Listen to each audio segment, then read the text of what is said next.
We don't back down, we stand our ground in the doghouse, where the real are found. No chains, no fear, just pure aggression. We're here to win, no second guessing. This is the doghouse, time to face the sound.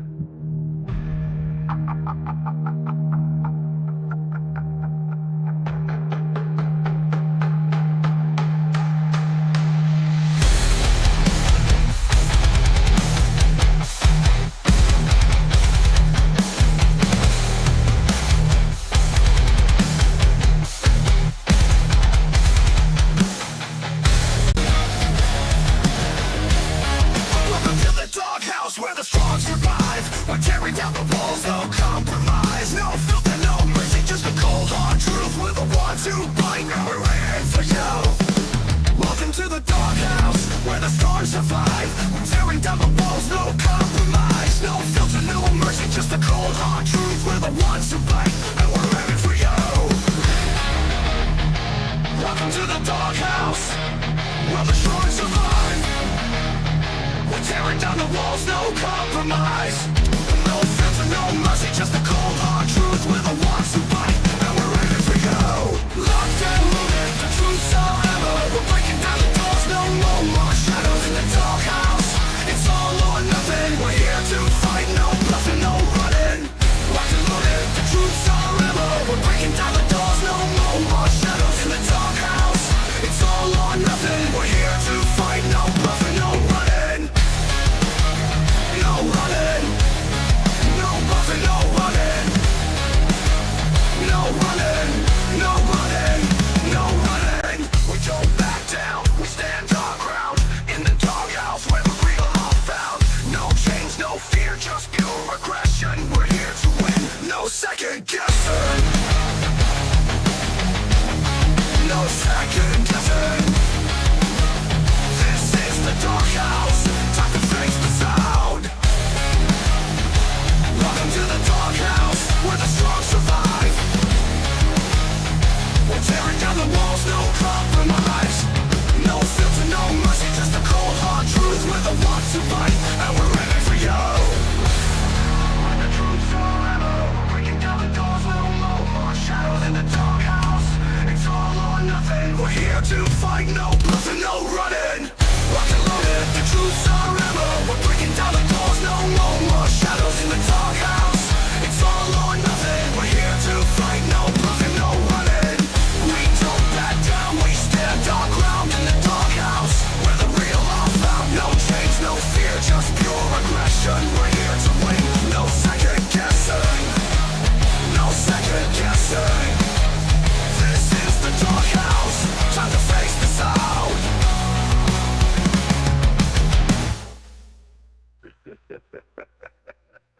This is the doghouse, time to face the sound.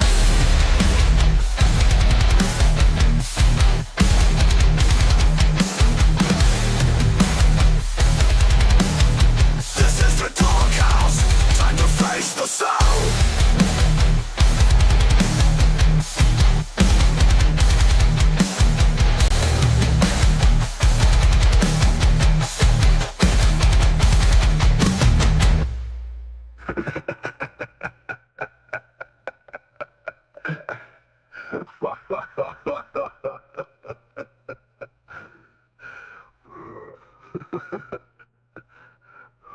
We don't back down, we stand our ground in the doghouse, where the real are found. No chains, no fear, just pure aggression. We're here to win, no second guessing. This is the doghouse, time to face the sound.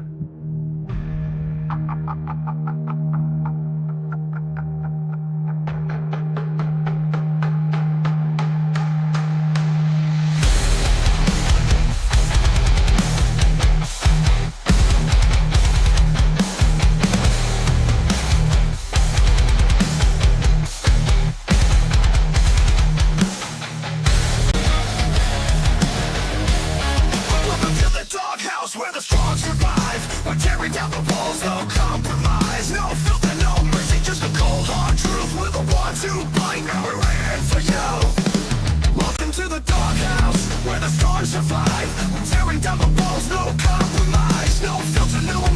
the cold hard truth. We're the ones who fight, and we're ready for you. Welcome to the doghouse, where the strong survive.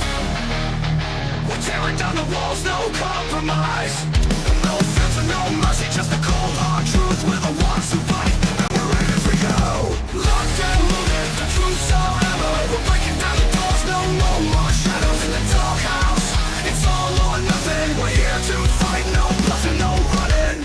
Locked and loaded, the truth's our ammo. We're breaking down the doors, no more shadows in the doghouse. It's all or nothing, we're here to fight, no bluffing, no running. No running, no bluffing, no running. No running, no running, no running. We don't back down, we stand our ground. In the doghouse where the real are found. No change, no fear, just pure aggression. We're here to win, no second guessing. No second guessing. This is the doghouse, time to face the sound. Welcome to the doghouse, where the strong survive. We're tearing down the walls, no compromise. No filter, no mercy, just the cold hard truth. We're the ones who fight, and we're ready for you. When the truth's our ammo, we're breaking down the doors, no more shadows in the doghouse. It's all or nothing, we're here to fight, no bluffing, no running. Locked and loaded, the truth's our ammo. We're breaking down the doors, no more shadows in the doghouse.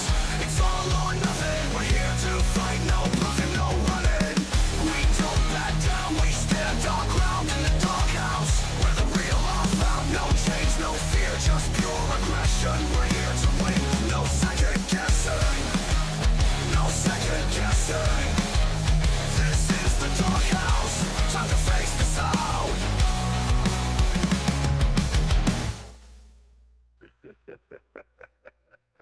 This is the doghouse, time to face the sound.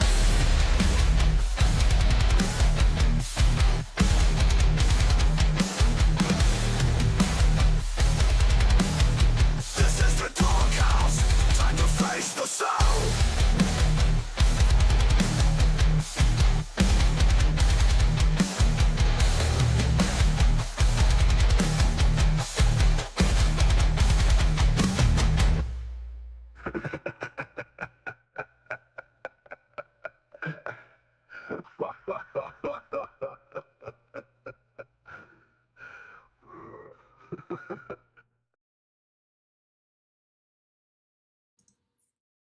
All right, guys.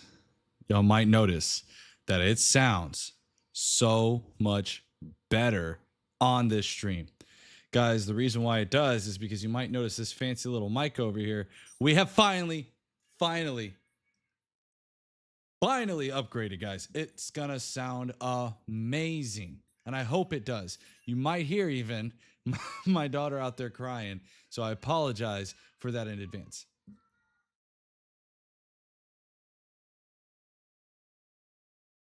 So this thing is super sensitive. I've tried keeping the gate on this. It is so difficult. But you might hear my son out there screaming. Might hear my daughter screaming. That's just how it's got to go. You know, when we're working, you know, how we're doing this thing. Okay. But I hope that it sounds really good. And my son's out there screaming, y'all. I hope y'all can't hear. Let me try to see if I can. Just me and not the background noise. There we go. That should be a little bit better. Perfect. All right, guys. There we go. It's first time trying this out. So I hope everything sounds good. But guys, I hope you're excited. I'm excited. We've got a new audio. We've got a whole lot of topics to cover. We're going to have a little bit of people that are going to call in. It's going to sound amazing. I hope the audio is an upgrade. I hope all of you guys are excited about that. But anyways, you don't hear the kids? Okay, good. Because April, I had to like try testing this out, and as I was doing it, I heard the gain kind of drop. I could hear my daughter out there crying. So you might hear it picked up or not, but that's okay. That's okay. So anyways, we're going to go over a few topics. We have a lot to cover, guys. I am so excited. I'm so glad you guys are here. I'm hoping that you guys love the new audio sound because it's glorious. I love it. I love this thing, okay? But anyways, we got to cover the RNC. We're going to cover the DNC. We're going to call Trump. We're going to cover all these things. And it's very important. We're even going to cover a little bit of drama that happened, and I want to kind of explain some things to everybody so that you guys can kind of see this a little bit, okay? But anyways, let's go ahead and jump straight into it. Let's not waste any time. Welcome in, Miss April. Anybody else who's in there, if you're on YouTube, if you're on Twitter, any of those spaces, definitely looking forward to having you guys here. If you are on YouTube, make sure you hit that like, subscribe, notification bell. If you're on Twitter, make sure you follow me. That'd be great. We're working on trying to get our TikTok going. Our TikTok is doing actually really, really well, guys. We now have like something like 80 followers and 2,000 likes. It is insane. So if you have TikTok, make sure you follow me there. I believe I don't have my TikTok updated in here, wherever it is, the chat, but I will provide that link for you guys as well. As a matter of fact, let me get it pulled up real quick, because I want you guys to be able to follow me on there. So to follow me on there, it's going to be at the Doghouse Talk. So pretty generic, right? So at the Doghouse Talk, that's where you can find me on TikTok. Definitely drop me a follow there. We're working on trying to increase our YouTube as well. And you'll notice we got a little sub goal over here. Why? Because this mic was extremely expensive. But no, guys, again, I figured, you know what? We're taking this thing to a whole new heights. You may have seen the new visual intro, as well as seeing the new theme song. That was a custom theme song that I did not just find randomly online. That was by my good friend Stiggs. Super great guy. All right, guys. Anyways, enough of the spiel, the emotional thing and everything. Let's jump straight into it. Let's actually dive into the content right now. Let's go ahead and look into this. So, guys, first and foremost, as you guys know, we did have RFK Jr. drop out of the race. I saw some people trying to nitpick me, say doghouse, doghouse, doghouse. He suspended his campaign. Okay, that's great. Then why did RFK Jr. say, hey, don't cast your votes for me? Okay.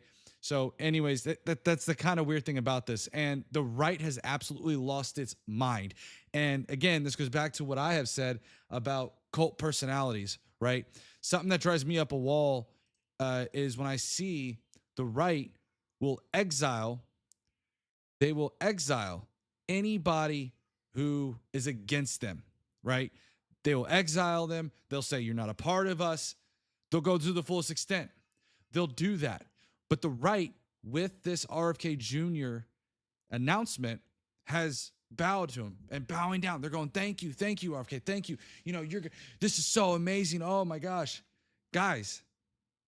We'll get into some of RFK Jr.'s comments, okay? But I really wanted to cover this part here. You have Benny Johnson saying, hang it in the Louvre. Now, I understand that he's probably been a little hyperbolic. Obviously, he's not actually asking them to hang it in the Louvre, but why the love like this? I mean, you can go down these comments. Yep, I freaking love it. Everybody keeps thinking that this is like somehow a major win for Trump. Guys, there's only I think, from the generous polls that they found, internal polling from the MAGA group, I think it was like 50-something% would actually from RFK would actually go to Trump. Guys, but that 50% is not that large. And even if that is correct, I don't believe it is. So now on to this one. Again, another Benny Johnson tweet. The strongest anti-establishment ticket in American history. Guys, if this is anti-establishment, this is not necessarily true. Trump has actually advocated on that Elon Musk space. I've said it before. I'll say it a million times so I'm blue in the face. He is in support of infrastructure, bullet trains. When you think about him wanting to build the wall, that's not necessarily anti-establishment, is it? It's not really. RFK Jr. Has a lot of wacky conspiracies. He might be, but it's kind of weird. Cancel said no candidate ever truly ends their campaigns. They all suspend them in order to accept any donations that are still coming in order to settle debts and stuff. This is also why campaigns hold off on announcing until they have to become. Yeah, exactly. And that's the thing too, Cancels. I feel like one of the biggest things that's going on with RFK is any independent. And I wish this wasn't the case. A lot of independents in our recent election years have really done it just more so for cabinet positions, right? Maybe he'll go to Kamala. There you go. So I'm working on that. A lot of people on TikTok are like, it's Kamala. Kamala has gone through and doesn't want RFK, clearly. And I don't blame her at all. And Trump now is like, okay, hey, we'll take you, buddy. And I'll tell you, I listened to RFK Jr.'s speech, and look, I have no evidence to back this. I can only tell you it's a feels argument. It really did feel as if Trump wrote that speech himself. It was really weird. And it was a really long one, and we'll get into that as well. So let's go ahead and close that out. Oh man, this one really hyped me up, guys. So the other thing is that Donald Trump wants to have RFK Jr. lead the pack when it comes to researching nutrition for kids or something like that. Okay, there's a lot here. There's a lot to unpack. So this is just a comment I saw from this Twitter guy. Who would you rather have as Secretary for Health, RFK Jr. or Rachel Levine? Guys, just because someone's ripped or jacked or toned, whatever word you want to use, does not mean they know an iota of nutrition. Okay. You can get this way by working out of, going on a jog. You can get this way by cutting calories. You can get this way by, doing all of these certain things. Doesn't mean that you're a nutritionist, and now look, I'll tell you, it is a nice little trifecta, and we'll get into the trifecta thing. If RFK was ripped, had a nutritional background, he's a lawyer. Okay, guys, he's a lawyer. That's what he is. He's not a nutritionist. He's just jacked. But here's the other thing about this, okay? Look at this. Robert F. Kennedy uses TRT to stay swole at 69. He's not even natty. He's not even freaking natty, guys. Not even natty. Isn't that insane? That's the wild thing to me, guys, is it's like, I don't understand why we're praising this guy when he's on TRT. And I believe in here he tries to distance himself from this and saying that, oh, that's not the case. It's not the same as testosterone. No, it's testosterone replacement therapy, okay? So he's not even natty. This is insane.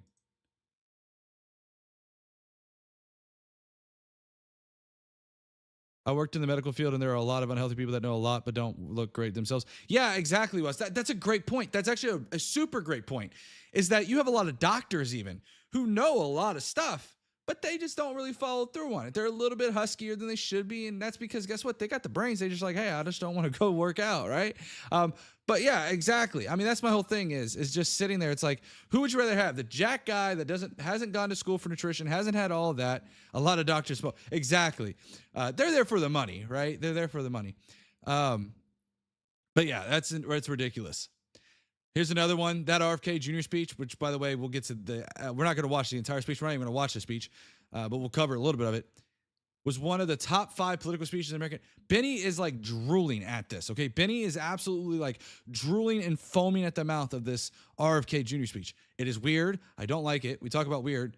This is cult-like. I don't like it. We also had a lot of RFK Jr.'s family reach out and say that they were not in support of what RFK Jr. has done. And I'll give you some background on that. What has happened is RFK Jr. has levied a lot of questionable comments towards Trump. So they want to make him out like he's a Trump advocate, but he's opposed Trump in a lot of ways. And so they said, and I think this has been verified at this point, we wanted America filled with hope and bound together by a shared vision of a brighter future, a future defined by individual freedom, economic promise, and national pride. We believe in Harrison Walls. Our brother Bobby's decision to endorse Trump today is a betrayal of the values that our father and our family hold most dear. It is a sad ending to a sad story. And that's kind of the case right now, is I think that seeing him flip back and forth, it's very evident that it looks like what he was trying to do was trying to get a cabinet position. And he looks like he secured it. And this is a criticism I have of Trump, is Trump is doing the classic Trump thing. You're on his side, boom, a cabinet position. You're on, in his 2016 campaign, he kind of hired people that didn't always agree with him, but were a good person to have to kind of draw in certain people. This campaign is run on loyalty. That's what it feels like to me. As I'm watching this, I can see that you have Elon Musk, and there's now actual real talks about whether or not Elon's going to be put in charge of some kind of, position. And now you have RFK coming in, and they're saying they're going to throw him on a panel. for health and nutrition because the dude looks a little jacked at 69. I have to commend him. He looks good, but still, this is a loyalty campaign. I don't understand. Bobby Jr. has always been weird, but it was never really left wing. Yeah, a lot of his comments about the vaccine, a lot of comments about, you know, how the institutions run, they're definitely right wing. But yeah, people thought he was, but I don't think he really. So we're gonna go to the next one here. This was great. Somebody compiled a list. Aaron Rupar compiled a list of every single RFK. I won't play them all because it's really silly. But what they did is he kept RFK during his suspension speech kept going and going and going and going and going and going and going that several news agencies had to cut him off. They're like, yeah, no, we're not doing this. And they cut him off because he just would ramble. I think he rambled for like an hour and a half. It was insane. And I'll tell you, not to look, I don't want to make fun of anybody's voice, but I'm going to tell you what, RFK Jr. was very difficult to listen to. I thought listening to Alex Jones trial was crazy, but listening to RFK speak, I was actually getting a migraine. I was like, this is not okay. Yeah, guys. Also, because this mic is super sensitive, I don't know if it's going to pick up me drinking water. So if it does, welcome to the ASMR stream. So let's watch this one first before we watch this one. And I want to draw on a couple of different contrasts here. Okay, let's watch JD Vance getting absolutely embarrassed.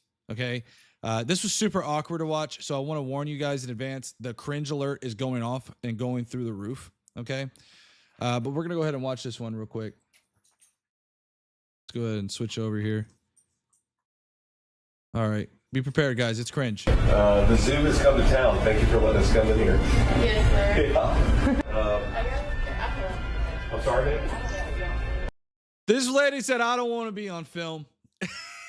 And then listen to what JD Vance says. And I love this because JD Vance is what he's about to say. It's like they don't really cut it out. Okay, yeah. She doesn't want to be on film, guys, so just cut her out of anything. Appreciate that, man. I'm JD Vance. I'm running for vice president. Good to see you. Okay. And she said, okay, yeah. He pulled up to the wrong donut shop. And what gets me is like JD Vance could not have just like called them in advance and said, hey, we're coming by. Like you came by. It seems like he just randomly jumped, like decided to show up to the shop. That's a risky move. You don't know what's going to happen. Now, I'm sure Secret Service was actually there. I'm sure they were aware of it to some degree, right? This is one of those dumb campaign moments that actually slaps. LO, I mean, come on. How do you screw up a dumb? Exactly. Watch this. I've been here since the beginning of July. Okay. For this year. Okay, good. How about you, sir? Almost 2 years. Okay, good. Just everything. Yeah, I mean, a lot of glazed here, some sprinkle stuff, some of these cinnamon rolls, just whatever makes sense. Always this place been around. Just whatever makes sense, you know, whatever, you know. I'm just here for the camera shot, guys. I'm not going to eat them. I'm going to give them to my interns, you know, just... He could have made that a good moment. He could have. Dude, this was a perfect moment, Wes. He could have done it. He failed. He flopped it. About 4 years. About 4 years? Okay. How long have you been here? A little over 6 months. Okay, good. The zoo has come to town. Yeah, guys, so it was like super, super awkward. It was awkward. So now we'll watch in comparison. He could have been like, oh, sorry, camera crew, please step out. Then walked out 3 minutes later. Exact. Like, there's a way to recover from that terrible intro. Let's be honest here, right? Now we're going to watch Tim Walz and Coach. Look, I'm now officially, guys, look, I'm just going to tell you right now, okay? I'm going to tell you right now. I'm going to call him Coach Walz. Why? Because it pisses off the MAGA group. And I'm fine with that. I'm perfectly fine with that. Because at this point, I have seen so much crazy shit over what has been going on with this MAGA cult that I'm fine sitting there saying Coach Walz because it pisses them off. I'm fine with that. I'm perfectly fine with that. So let's watch Coach Walz and how he handles these things. And I mean, first of all, look, I've barely started this and you can just see they're smiling. They're smiling from ear to ear. Great, great, great. Here we go. Watch this one. Let's go to, here we go. No kidding. Amazing. Amazing. Oh my gosh, I'm such a big fan. I'm from here, right here. I went to school at St. Charles. Did you really? Yes, yeah. Nebraska, born and raised. It's us, so I'm West Point and then Valentine's. Right, yeah. You went Shannon State. Was there a run to West Point? No. There's now. There is Is now. that really? Yes. Nice to meet you all. Sorry to miss Man, look at all these workers. These workers are like, yo, they're like flooding the front. They're going to the front. They're like, yo, I want to meet Coach Walls. They're excited. This is like so bad. I don't know how you can flop this. Walls did well enough at the DNC that I think he has a good career ahead of him, even if they lose this year. Yeah. Oh, yeah. Coach Walls did. I'm going to say Coach Walls. Y'all can get over it. I don't care. Coach Walls did such an amazing job with all this. And again, I think a lot of his like weird things are because of the fact that he has he's new to it. So like some of these weird things he's been doing where he's like dancing when he comes out and all this other stuff, that's just because it's his first time in the limelight. Give him a little bit of time, let him break in. I promise he'll get better. But watch, just keep watching this. This is great. in case that we were not going to Nebraska without stopping and getting around. No, and we're even taking some home, right? Taking some back with us. We're taking some, I think the order's under Zach. You know what the largest You know, and there's also something I want to note here too, and I don't know the ages of these guys, and I think this is something that you got to look at a little bit deeper as well, is that this also speaks to the Kamala campaign. The Kamala campaign has done extremely well with reaching out to younger voters, and look how young these people are. I'd be willing to bet that this guy might be late 20s, but these guys they can't be over 25. They can't be over 25. That other group, I guarantee you, the one from JD Vance, I think they would have had to have been in late 20s, late or early 30s, maybe. So this is exactly one thing that I think he did. Like, whoever's running the Kamala campaign is doing so freaking well. And we will watch some of the Kamala speech later on if we have time, and I'm sure we will. We're also going to probably draw in a few people as well. But anyways, let's watch this. somebody doesn't know what a runs is, they would call it a hot pocket, which is an insult to all life. And then the best two things together are killing This is awesome. Yeah. So what's your favorite runs? We have a whole bunch of people glad to have runs. He's over saying, I was at your rally. I was like, this is crazy, guys. This looks like a coach. Now, I understand there's been some controversy with Tim Walz and his service record and all these other crazy good things. By the way, baby in the back. He's done so good with how he's handled this limelight. And it's a Tim Walz thing about the stolen valor and stuff like that. Look, guys, nobody really cares about that. And we'll get into that more later on about some of the things that Trump is doing wrong. And we'll kind of talk about that later on. But this is wild to me.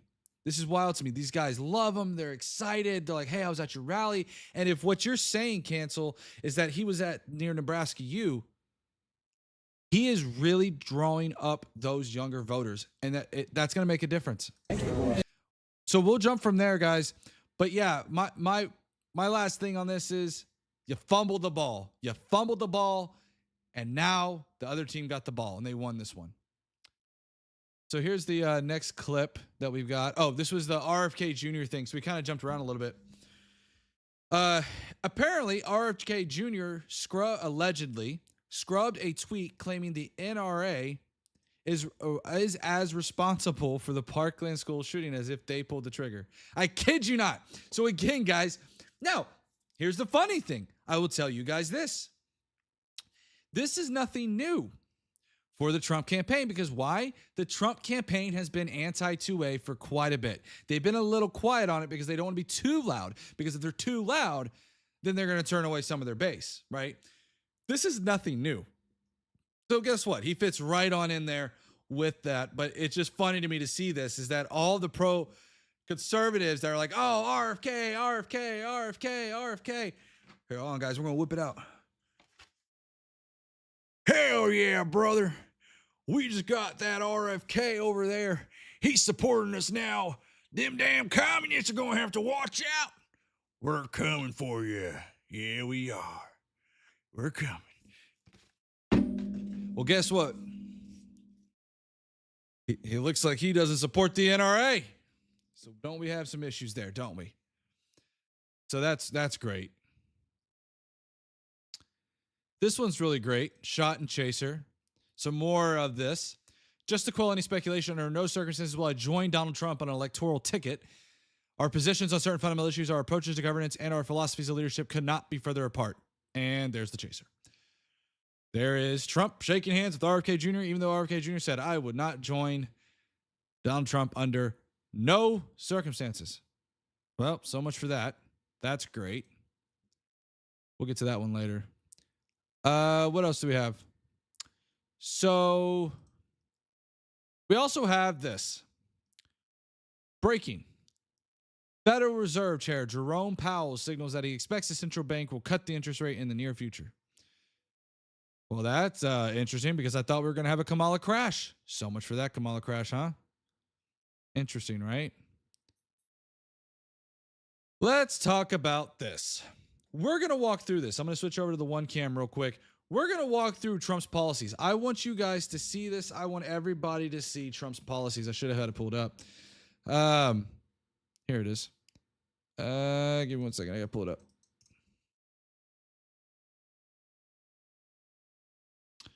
Stock market only goes up, baby. Exactly. It's wild. It's gone straight through the roof. All right. So let's go through the 2024 GOP platform, Make America Great Again. All right. Let me close this out. First of all, we'll start with this. All right. Let's start with this. Let me go over here to solo web source. So you have seal the border and stop migrant invasion. Okay. How do you plan on doing that? A lot of this is going to be laid out in here. I don't think we're going to go through how many pages. There's 6. Yeah, there's 16 pages. So we'll hit on a few of them. You have carry out the largest deportation operation in American history.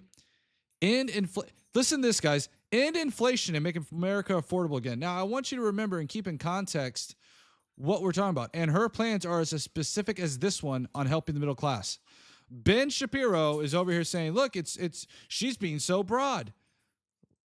Listen to this. End inflation and make America affordable again. How is that not broad? That's not specific at all. Look at this. Make America the dominant energy producer in the world. Now you're probably wondering, you're like, doghouse. You can just go up here. It says, the party platform. Click here. Okay, that's great. Let's go over here. Let's jump into here. Watch this. So there's the preamble, blah, blah, blah, blah, blah. Now here's the table of contents and what he means, right? Build the greatest economy in history. That is an actual policy position from Donald Trump. Build the greatest economy in history. All right, cool. Let's see how you plan on doing that. Let's go to let's see, defeat inflation. Okay, actually, we'll start on defeat inflation. So when I jumped in here, I was like, oh man, this might be actually pretty detailed. That's what you think. I'm going to zoom in a little bit. Under President Trump, the U.S. became the #1 producer of oil and natural gas in the world, and we will soon be again by lifting restrictions on American energy production and terminating the socialist Green New Deal. This is pretty specific. Credit where credit's due on that, right? Republicans will unleash now this is the interesting one. Republicans will unleash energy production from all sources, including nuclear, to immediately slash inflation and power American homes, cars, and factories with reliable, abundant, and affordable energy. Give me 1 second. I got the dog out. Hold on.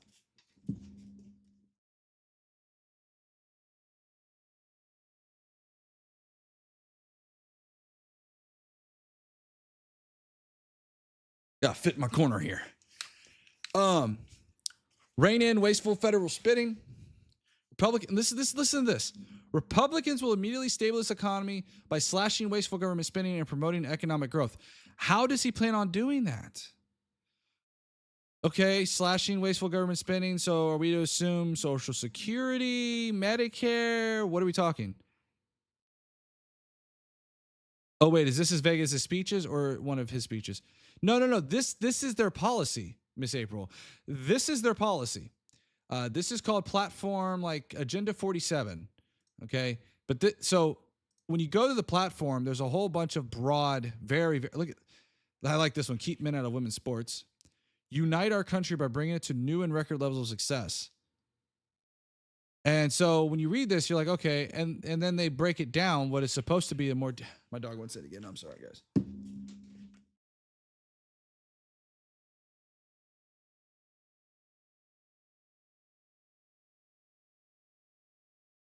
Ugh. But when you look at this, it's still pretty freaking broad. It doesn't really answer it. Oh, it does sound like one trip. Yeah, no, it does. Well, Trump's speeches are a little more incoherent, to be fair. Yeah. When I succeed, America succeeds, comrades. Exactly. Where are we at here? Oh, this like jumped. Wait, how the heck did we get down to chapter 10? I don't know how we jumped down there. Where is it? Must have clicked something and went down. Here we go. This is the one too. Where is it?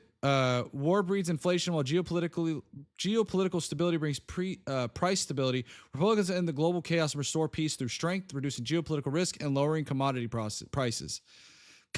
So what I'm getting from this is, and I've mentioned this before, is that Donald Trump's platform is drill, baby, drill. That is exactly what this is what everything that this ties into right here is drill, baby, drill. I'm not a fan of this economic policy whatsoever, if it's not abundantly clear already. And then we go down here. This one's pretty interesting. Seal the border and stop migrant invasion. Republicans will use existing federal laws. So this one they get really deep into, which is interesting. Keep foreign Christian. Look at this. This is wild to me, man. This is wild to me. Republicans will use existing federal law to keep foreign Christian-hating communists, Marxists, and socialists out of America. Those who join our country must love our country. We will use extreme vetting to ensure that jihadists and jihadist sympathizers are not admitted. This is in the freaking plan. This isn't me reading it from Project 2024, guys. This is from his plan. That's what I'm saying. This is insane, guys. And the fact that nobody has covered this is beyond me. Republicans will cut federal spending to sanctuary jurisdictions that release dangerous illegal criminals onto our streets. Rather than handing them over to ICE, we will require local cooperation with federal immigration enforcement. Don't really know what the heck that was, like a lot of word salad. Ensure our legal immigration system puts American workers first. Republicans will prioritize merit-based immigration, ensuring those admitted to our country contribute positively to our society and economy and never become a drain on public resources. We will end chain migration and put American workers first. Here's this one, the make economy, greatest economy in history. Like, it's silly, but it's also something that's haunted me for a couple of years at least. Yeah. Cut regulations. Republicans will slash regulations that stifle jobs, freedom, innovation, to make everything more expensive. We will implement transparency and common sense in rulemaking. Like, this is my whole thing, guys. I'll remind you where we started with. We started with this right here. And her plans are as specific as this one on helping the middle class. This is what Kamala, I guess, had. And we are charting a new way forward to a future with a strong, growing middle class, because we know a strong middle class. Sure, this is broad, but this is also broad. What common sense in rulemaking? What's common sense in rulemaking? So I'm not going to read through all 10, 16 pages of this, guys, but this is the insane one. There's some crypto stuff talking here, artificial intelligence, blah, blah, blah, blah, blah, blah, blah. But yeah, guys, it's wild to me that when you dive into these things and you look into what your candidate actually supports, you're kind of left baffled. You're like, wait a minute, what? It's just insane. I'm going to go ahead and link you guys this in chat for you guys to review if you ever want to look into it. This is Agenda 47. This is Donald Trump's platform. You'll have to go in there and look at it. I don't see that the link copied over correctly, but definitely go in there and look at it. This is all of Trump's policies that are supposed to be more specific, but leave you with more questions than answers. See how that works? It works really interesting. And that's my whole thing, guys, is like, one of my biggest criticisms of how Trump is running his campaign is there's a few things, but I'll name a few of them right now. One of them is this. These are still extremely vague policies, whether they're a little bit more detailed, sure, but they're still pretty vague. The other thing is him going off a script. If he would stick to the script, instead of rambling off, we wouldn't have a lot of these issues that have come up previously that we've talked about on this exact same situation, right? With like the Medal of Honor, things like that. And we'll get into a few more flubs. There's still more to come on these. The other thing is that he needs to get a little more specific on these policies. Kamala has done this already a little bit, but I have my criticisms of her too. And we'll get into that part as well. The other thing is this talk about socialist, Marxist, communist. They're coming for you, brother. That thing needs to stop. Okay, stop the hyperinflation. Like once you understand that Americans' greatest concerns are the economy and immigration, stick to it. And this is why Kamala is winning. Kamala is winning because that she knows that the economy is at the top of everybody's list. She's attacking that straight on forward. She is looking at child tax credits. She is looking at how to get first-time home buyers into their homes. Now, do I think those are good or bad policies? I would need to see more. I want to make sure that's abundantly clear, and we'll get into this a little bit more on the next topic. But I wanted to show you guys that platform because I think it's really interesting to see when we get into this. So the next one we have that we'll talk about is, let's talk about some deplorable behavior. Okay, let's talk about some deplorable behavior, shall we? This is deplorable. Okay, let me explain for anyone who isn't aware, and I don't think we covered this quite on Tuesday because I don't think this happened on Tuesday. This is deplorable. I'm not going to read it because I would end up getting banned, but basically, for anyone who isn't aware, Tim Walz' son ended up clapping, getting up, cheering, clapping his face like, that's my dad. He was crying and everything. And MAGA went nuts. They said he was faking it. They were calling him those names that you saw just now and things like that. That is not how you win. And it's very, very rich that only a few weeks ago, you guys, the MAGA cult, said to tone down the rhetoric. You said to tone down the rhetoric. But apparently, that was only temporary. Because this is disgusting behavior. There's no place in America for us. Now, to make this worse, if I'm not mistaken, Tim Walz' son has a learning disability. And you're calling him these names. I like to say deplorable because it is. This is deplorable. If you are in the MAGA cult and you are going about saying these things, then stop. You are going to lose because of this. This is not showing unity. This is not showing that you care about the American worker. This is showing that you are part of a cult, and what the cult says, you do. So let's stop this now. As a conservative who is left on an island because I'm exiled, this behavior is exactly why I don't want to associate anything to do with Trump. Again, I'll show it for anybody who hasn't already seen it, but this right here.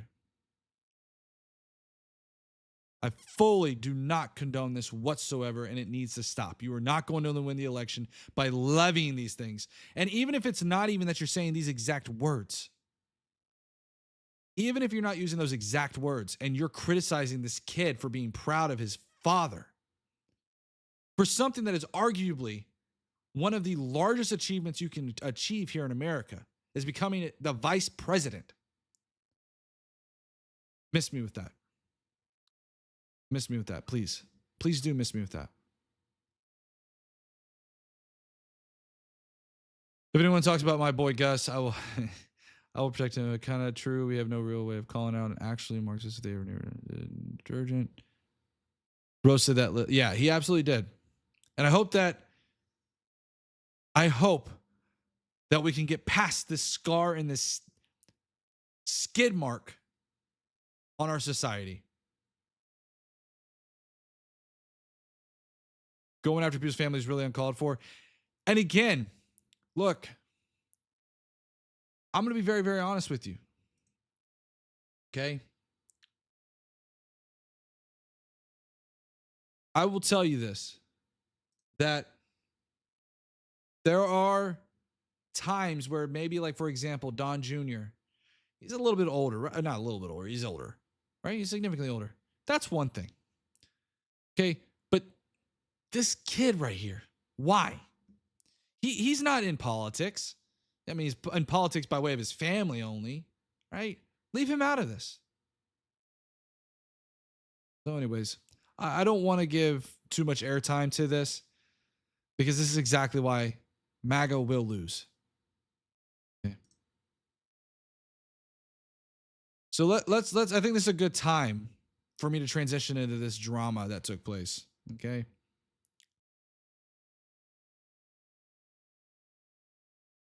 Let me see if I can get this pulled up. It's taking a little bit. Unless he ended up deleting it.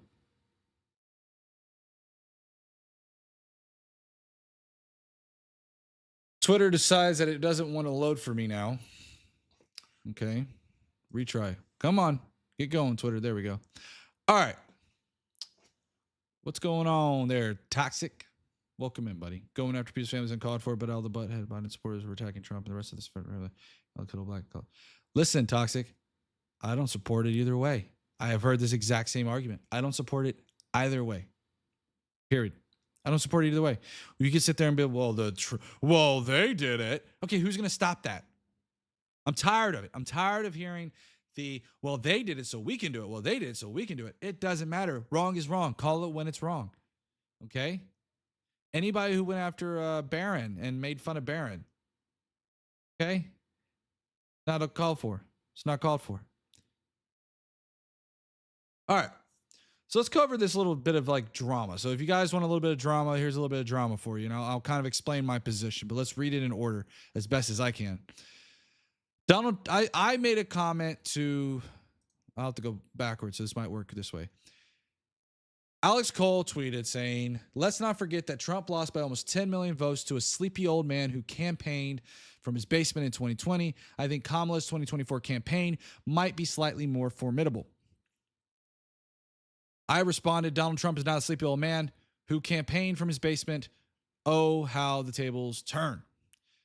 And that's a fact. That's a pretty factual statement, right? Now, when I said that sleepy old man who campaigned from his basement, I was using the who campaigned from his basement as a descriptor. Okay? I'm not saying that Donald Trump is actually in the basement or whatever. Okay? What I'm saying is that Donald Trump is now that sleepy old man. Okay? In fact, I should have it up here. Where is it? Right here. He's so sleepy, and we'll get into the RNC and DNC, but this is a good transition. He was so much that sleepy old man. Watch how he behaved at the RNC. Watch this. This was his RNC. It was such an exciting RNC that, well, let's watch it.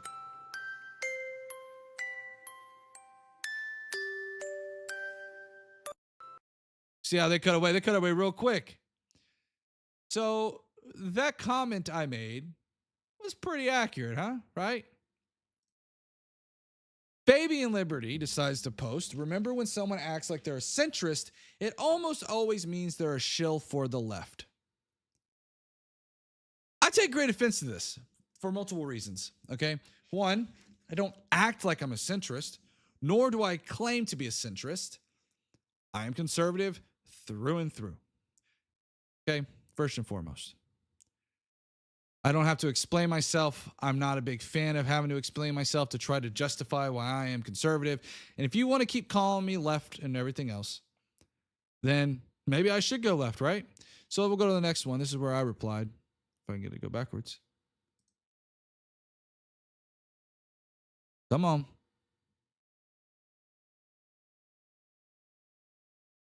And I put on here, remember, when someone acts like they're a libertarian, it almost means they're a shill for the right. Almost always means there's a show for the right. Am I wrong? I use his exact words. Am I wrong? Okay. And Fabian goes, well, I'm right wing. I've never hidden that fact. I'm more right wing than Trump, and I attack him from the right as a right wing anarchist. You, on the other hand, claim conservatism while constantly praising a communist. First of all,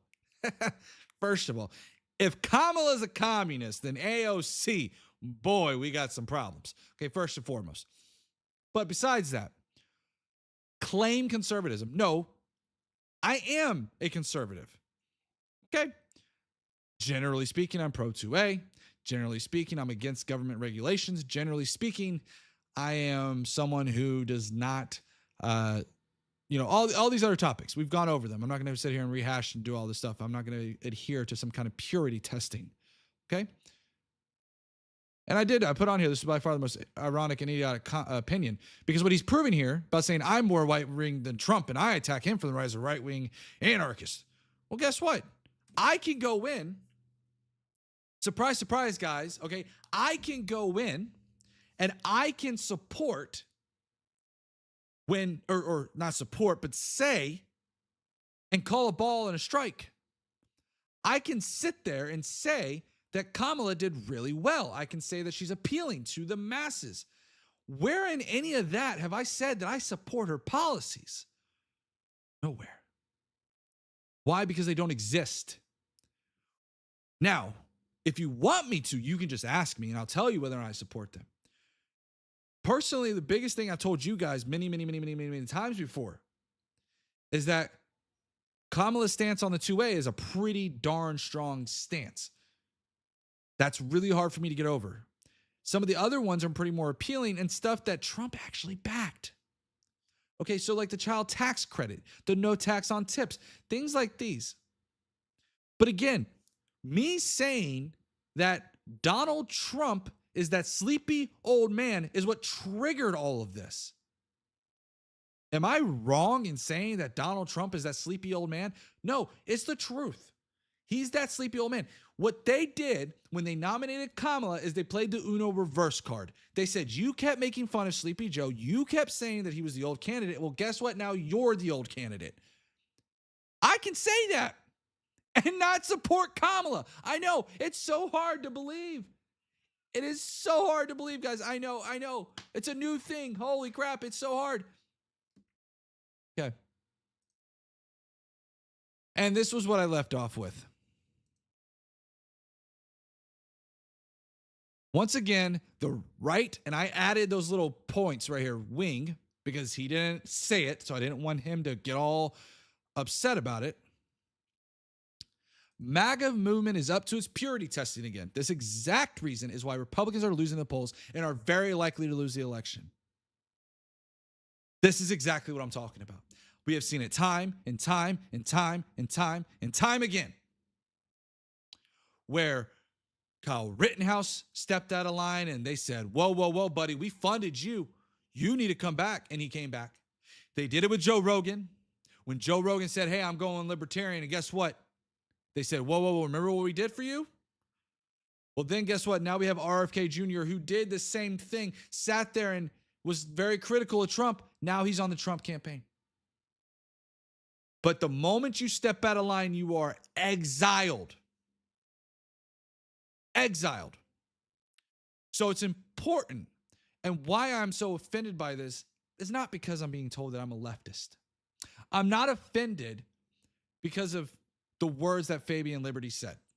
Let's be very clear. I don't care. I've been called a leftist. I've been called a righty. I've been called communist. You call it whatever you want to call it. Okay? I'm not worried about that. What I am offended by is that this kind of behavior is exactly why I'm ashamed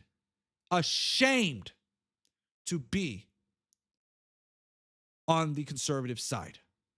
Okay?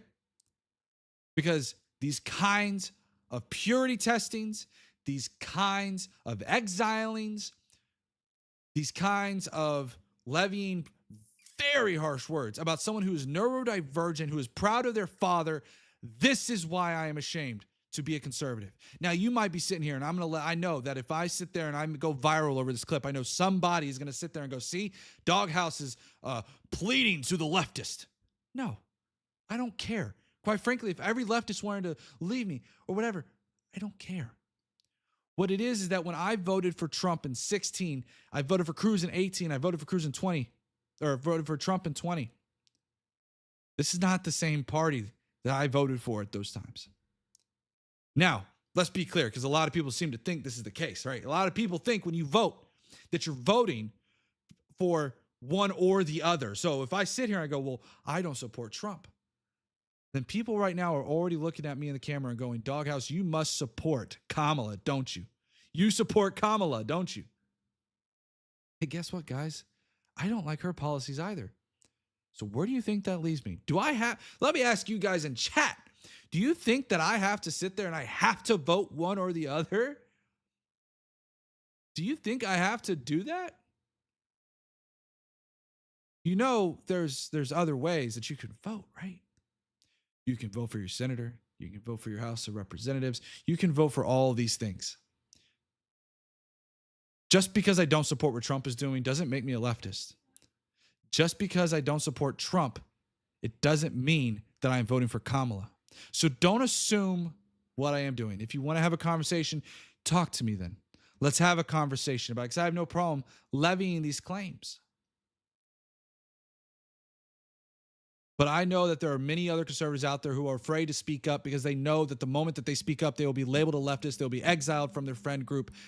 The same kind of thing that took place on the left is now taking place on the right-hand side. The MAGA group is now taking over the Republican Party. We'll see where it goes. But this is why I wanted to bring this up. Was seeing those comments didn't rub me the wrong way. I tried to ignore them as best as I could. But it's a part of a bigger issue, which is purity testing. So anyways, this is just a weird soapboxing. A little bit.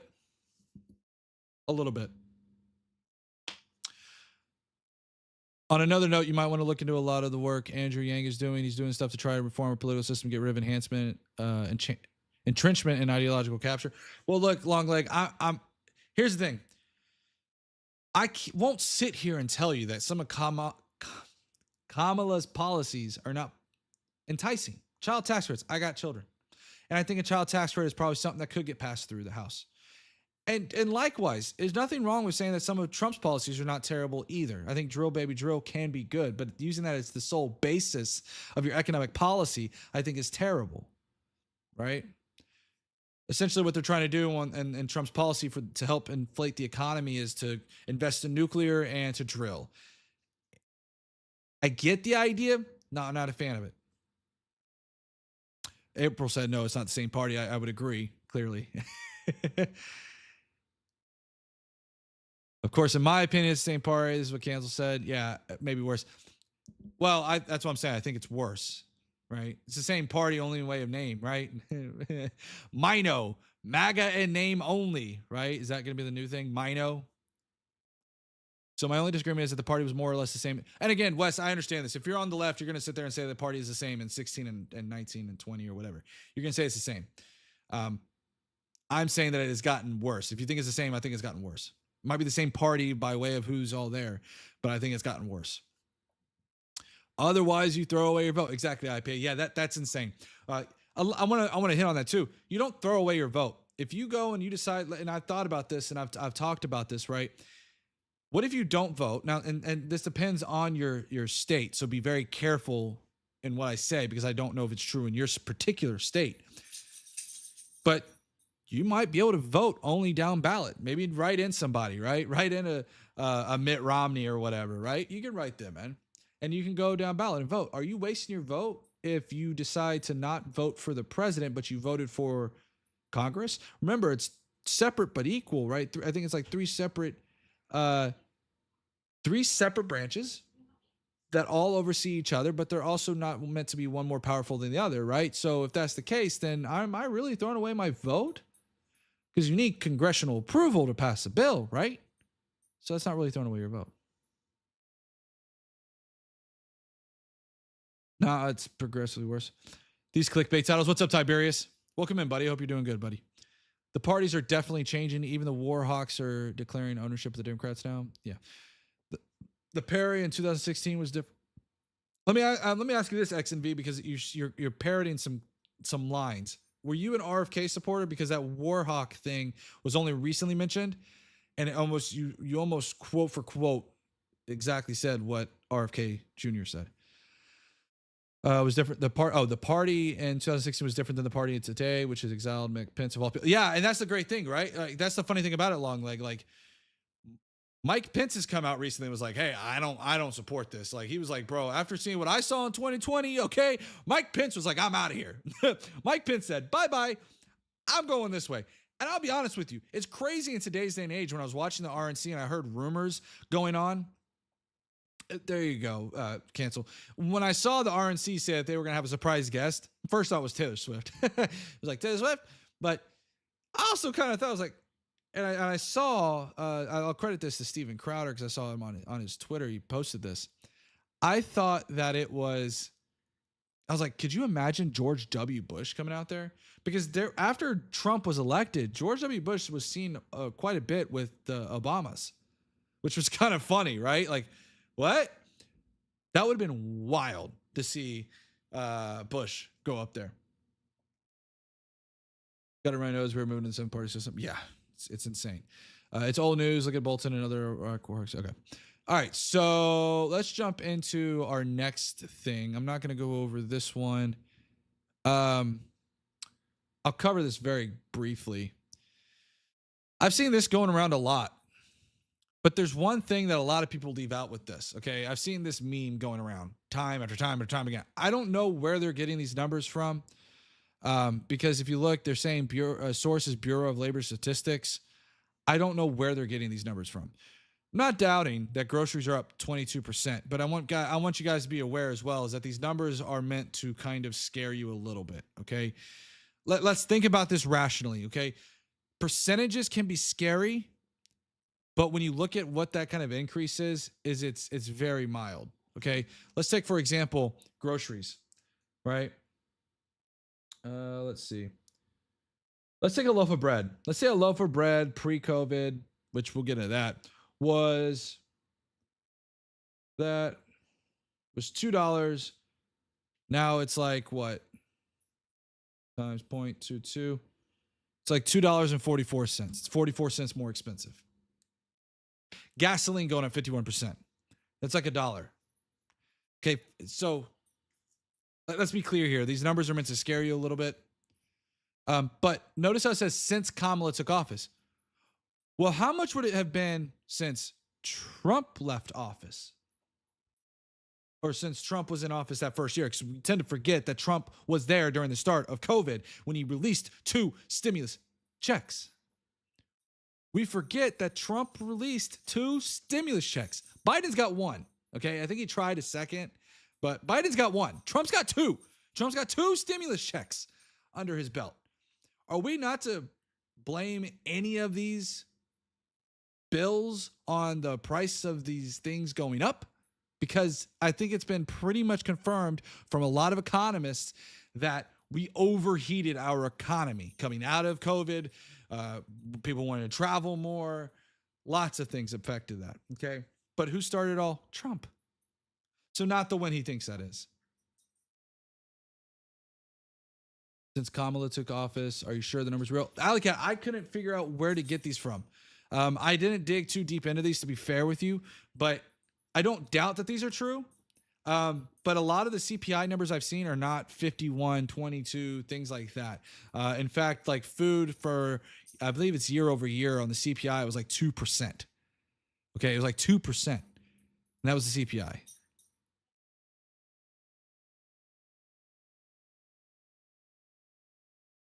Oh, since Kamala took office could be like vice president. I mean, vice presidency is an office. So, I mean, but I get what you're saying. Went shopping and didn't send the wife. What's up, Toxic? Really, Wes? Obama sent one out. Yeah, Obama sent one out. So Trump's got like the lead. He wants to talk about making history. This man sent out 2 stimulus checks in 1 year. So if we're going to talk about who's got the record, Trump's got that record. He's got 2 in 1 year. Talk about government spending. Am I right? Am I right? Government spending. Okay. Trump likes that government spending and wants to send out those two Trumpy checks. Okay. Besides COVID nuking gas prices, the rest of those numbers would be roughly in line after 4 years of Trump. A bottle of soda went from like $1.50 to $2. And under Biden went from $2 to $2.50. 4 years is a long time for grocery prices. Yeah, it's a long time. I think dollar for dollar, Trump spent more than Biden on COVID-related stimulus. He probably did. I wouldn't be surprised. I mean, just by nature of, I wonder. Let me see. Wonder how much. I'm not going to look it up. It's not that important. But yeah, I wouldn't be surprised. Shimmies was a drop in the bucket of the COVID spending. Also, most of the time, we don't even remember who the VP is. Exactly. Stimmies. Yeah. So.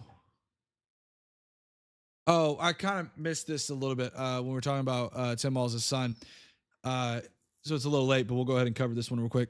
This also made the waves, saying that Tim Walz was pulling his son. Hold on, I gotta go get let my dog out real fast. So y'all keep chatting. I'll be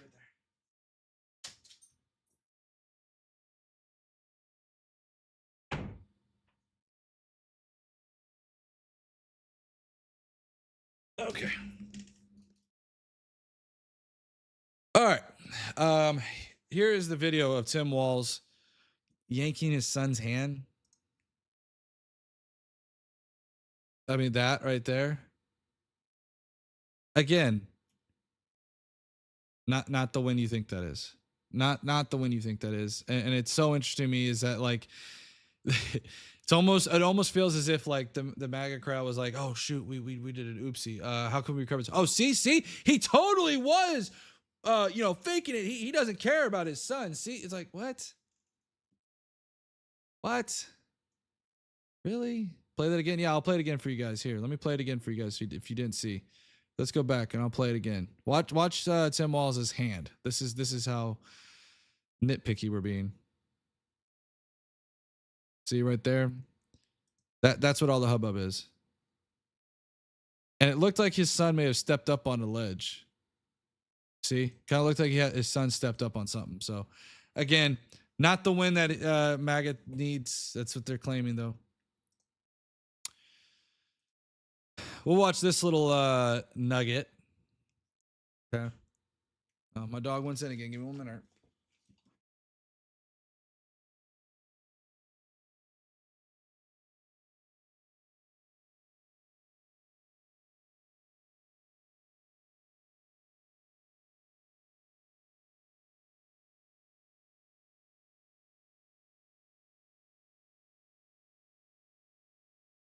Oof.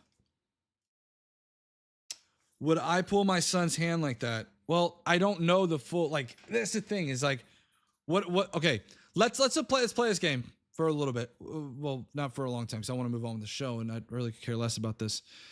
You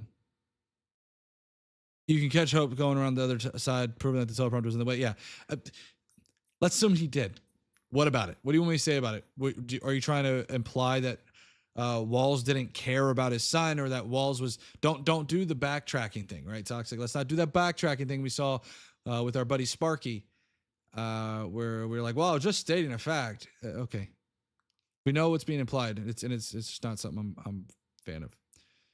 Yeah, generally speaking, any money we spend that does not end up in the hands. Okay, so let's go ahead and watch this video here. This is a good one. All right, this is a good one, guys. I think you'll like this one. And she's the leader of the pack. She destroyed San Francisco, absolutely destroyed it. She destroyed California. You can't go into California. You can't go into San. My stream is not lagging, by the way, guys. If you can't tell, it's the fact that you can see right here. It's the video quality from Fox. San Francisco, it's not livable. 15 years ago, it was the best city in the country, one of the best cities in the world. There's one problem with this, guys. She destroyed San Francisco. It's not livable. 15 years ago, it was the best city in the country. One of the best cities in the world. Here's the, remember, shot and chaser. Well, first of all, he loves to say we like shots and chasers, right? Let's do the chaser here. 15 years ago, San Francisco was amazing, which is when Kamala Harris was DA and Gavin. What? What was that? Let's rewind that. Let's play that back a little bit. Hold on, wait. What'd you just say? Well, first of all, he loves to say 15 years ago San Francisco was amazing, which is when Kamala Harris was DA and Gavin Newsom was the mayor. Oops. Oopsie daisy. Once again, another flub. So one thing, when you try to exaggerate and say, well, 15 years ago, you know, it was great. Well, guess what? 15 years ago, Newsom was mayor. Oh, oops. Go off script. See what happens. Oh, if I would. No, okay. No, talks. I wouldn't. I don't know if I'd pull his hand, but I don't even know if it's yanking his hand or anything. Would I pull his hand to move him away from the teleprompter or move him away from something or pull him up on something? I'm sure at some point that I would motion my hand like this at some point. Mayor of San Francisco, so I'm sure they appreciate the compliment about their work there. Yep. So that was an oops. Along with this, we also had this beautiful picture right here. Again, going back to my sleepy old man thing. Looks like he's a little bit of makeup right there. I think they add some makeup to him before he goes out there because you can clearly see these lines.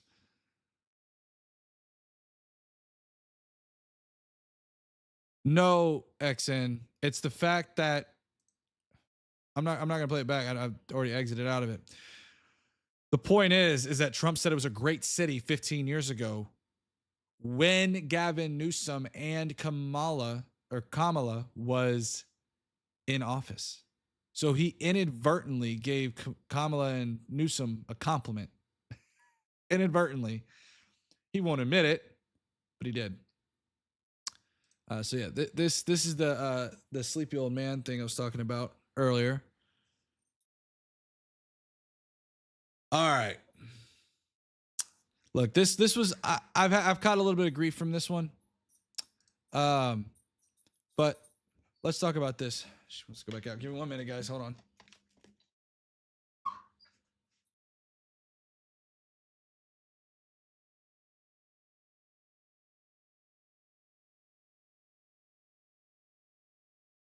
My dog doesn't know what she wants.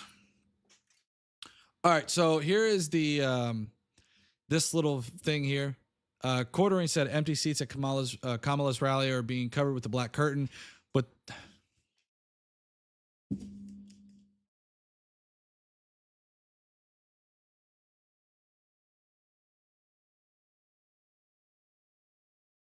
the dog doesn't know what she wants. That's okay. So what they were trying to imply was that, in other words, they can't draw any crowd sizes. That's what's being implied with this. So it's like they had to put up a black curtain to cover the empty seats. One problem with that.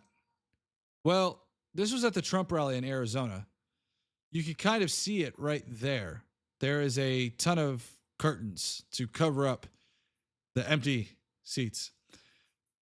Yeah. So that was great.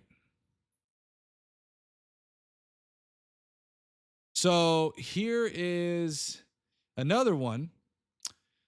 This is not AI. No one was paid to be here. No one was busted in from out of town, and there was no twerking. Okay, first of all, no twerking, it means almost nothing to me. I could care less, okay, because that was like how many weeks ago? What's up, Tron? This is a stadium of 35,000 real people in a swing state celebrating two of the largest political dynasties on earth, uniting to destroy the corrupt establishment, except one problem. The arena that this was held at had about 19,000 capacity for concert events. Why do concert events matter? Because they're going to open up the floor to those concert events. Okay. So this idea that there was 30,000, if we're going to be hyper pedantic about this, there was not 38,000 people. If you want to count people outside, sure, go ahead. But then how many people we're going to count outside of Kamala's rallies?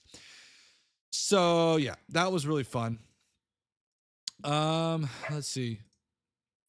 This was another good one. Trump's New Jersey Golf Club hosting fundraiser for January 6th rioters. Don't think I really need to say much about that one. He tried so hard to distance himself for these rioters, only to invite them now into his home. Great look. Totally a great look, right? Let's see. This is another one that I saw. Choose 5 words to describe Trump. Arrogant, bully, corrupt, dishonest. 38% said strong, uncaring, strategic, charismatic. Only 18% said honest. 18%.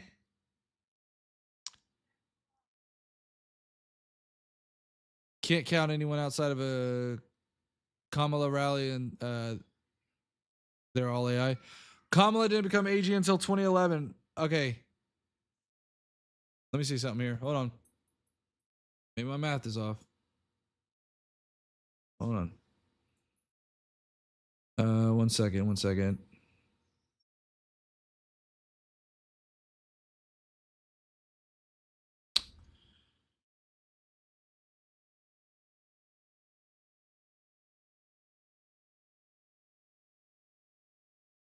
Looking it up for this. Let's look it up. I'll look it up, Allie. You know what? Out of fairness, I will look it up to see if what you're saying is correct. Let's see. Kamala Harris career. Let's see, because she's been in. Let's see.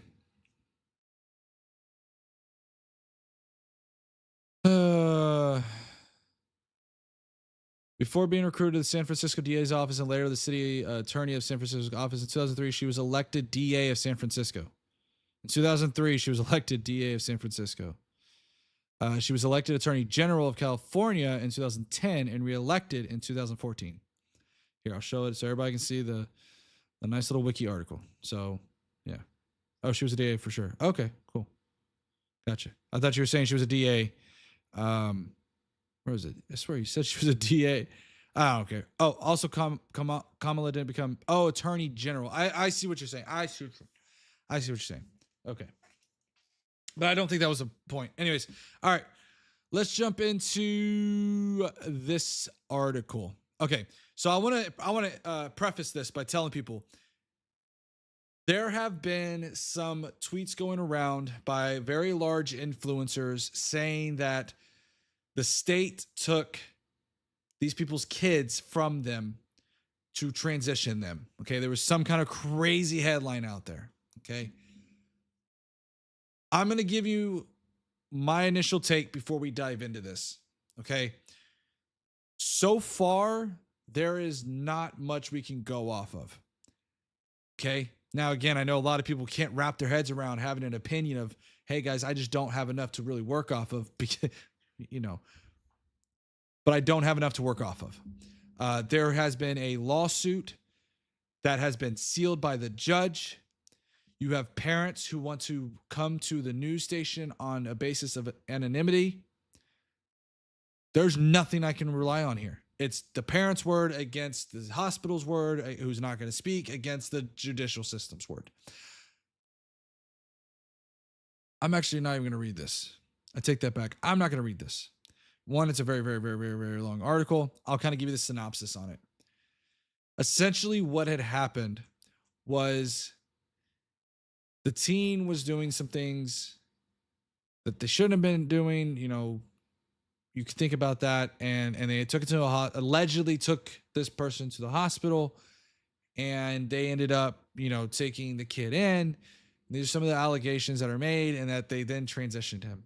Again, guys, when we read through these articles and you see these things, all I'm trying to say by this story is, please make sure that you go through and you actually read the article, go through and do your own research to find out exactly what's being said. A lot of stuff on social media right now is just not being super, super factual. And it's sad, but it's the truth. Now, this one's a doozy.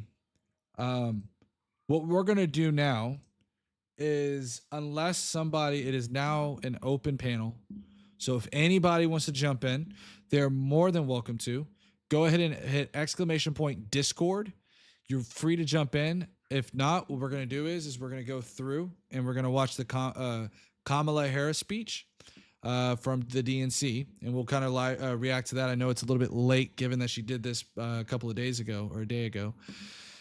But we'll go through and we'll react to this live. So if you guys have anything you want to say or anything like that, hit !Discord. I'm going to go ahead and jump into the live channel now. So if anybody jumps in there, just let me know. But until then, let's go ahead and watch the solo web source, and we're going to kind of react to the Kamala Harris's DNC speech.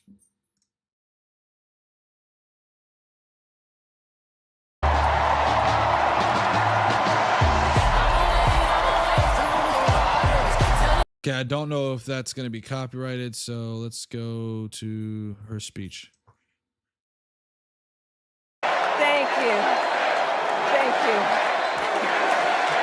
Oh, her saying thank you like 100 times really broke Trump.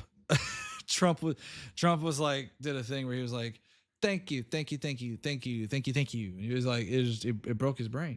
Thank you all.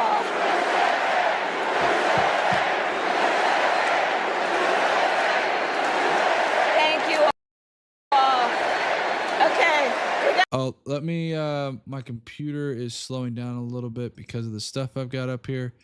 Let me go ahead and close out of that. Let's close out of this. What else can I close out of? Let's close out of this. Trying to close out of as many tabs as possible to try to get this thing to wrinkle down a little bit. All right. Here we go. We gotta get to some business. We gotta get to some business. Okay. Thank you all. Okay.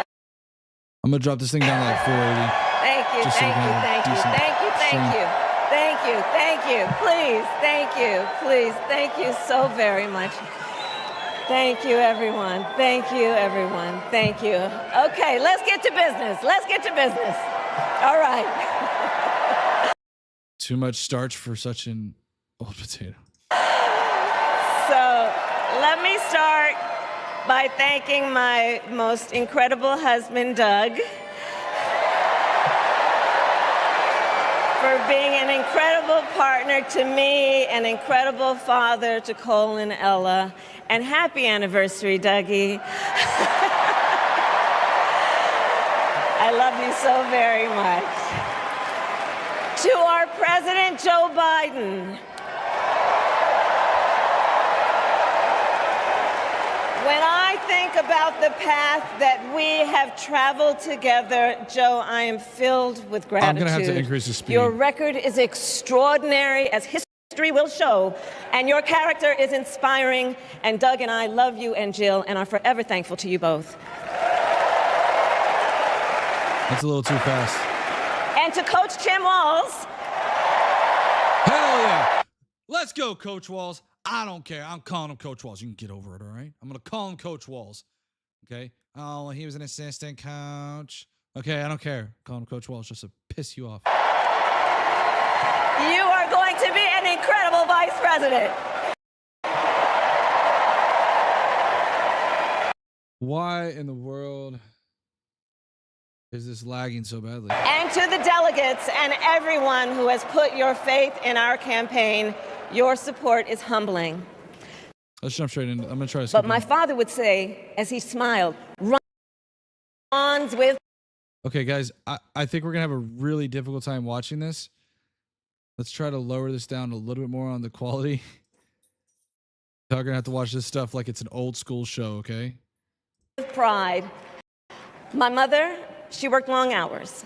And like many working parents, she leaned on a trusted circle to help raise us. Mrs. Shelton, who... Again, guys, hey, real quick, before we watch this to get all this in, I do want to let you guys know this is kind of my moment to really kind of chill. We've been streaming for about an hour and a half, a little bit. So if you guys are watching this on Twitch, please make sure you follow me. If you guys are also wanting to subscribe or doing that, you can also do that as well. If you're on YouTube and you are, you're watching this on YouTube, please hit that like, subscribe, notification bell. We are putting out a lot of shorts. We are really trying to work on our YouTube channel, but boy, is it tough. Okay, there's a lot of toughness with YouTube. So please, please, please give me some support over there if you can.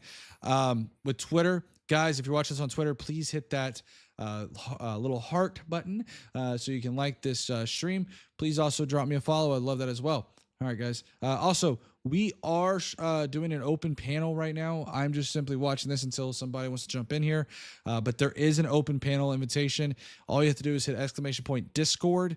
If you're on Twitch, if you're on YouTube, you should be able to hit !Discord, but I can't guarantee it. So you might have to jump into the description or something like that to find the Discord. If you're on Twitter, you're definitely going to have to go to one of those two to find the Discord link. But anyways, guys, that's so great. It says right there, the Discord link. So anyways, guys, let's get back into this Kamala Harris thing. Ran the daycare below us and became a second mother. Uncle Sherman, Aunt Mary, Uncle Freddie, Auntie Chris. None of them family by blood, and all of them family by love. Family who taught us how to make gumbo, how to play chess, and sometimes even let us win. I'm going to be honest with you. There are some things that look, I'm going to call balls and strikes. There are some things that are just kind of like cringe. That whole food choice thing, like the Doritos and oh, hey, what's up, Wes? What's going on? I'm surprised you jumped in. I wasn't sure if you were going to jump in or not. Here, let me switch over. No, I wanted to live react to this with you because I didn't really pay that much attention to it. But if I jump in the Discord, then I can't hear. Yeah, I don't know how to funnel audio in that manner. And if I unmute your stream, then I'm just gonna be 5 seconds behind. That's okay. Hey, look, when we're talking.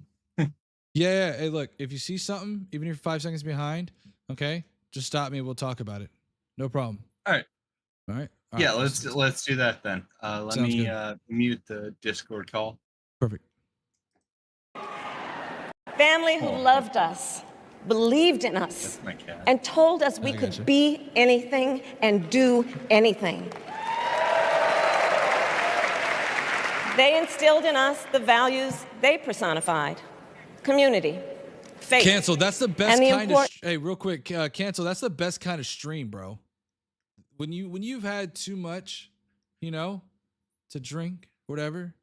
Screen share and Discord maybe an option. Maybe. I mean, he could if we wanted to completely change the way that that he was broadcasting.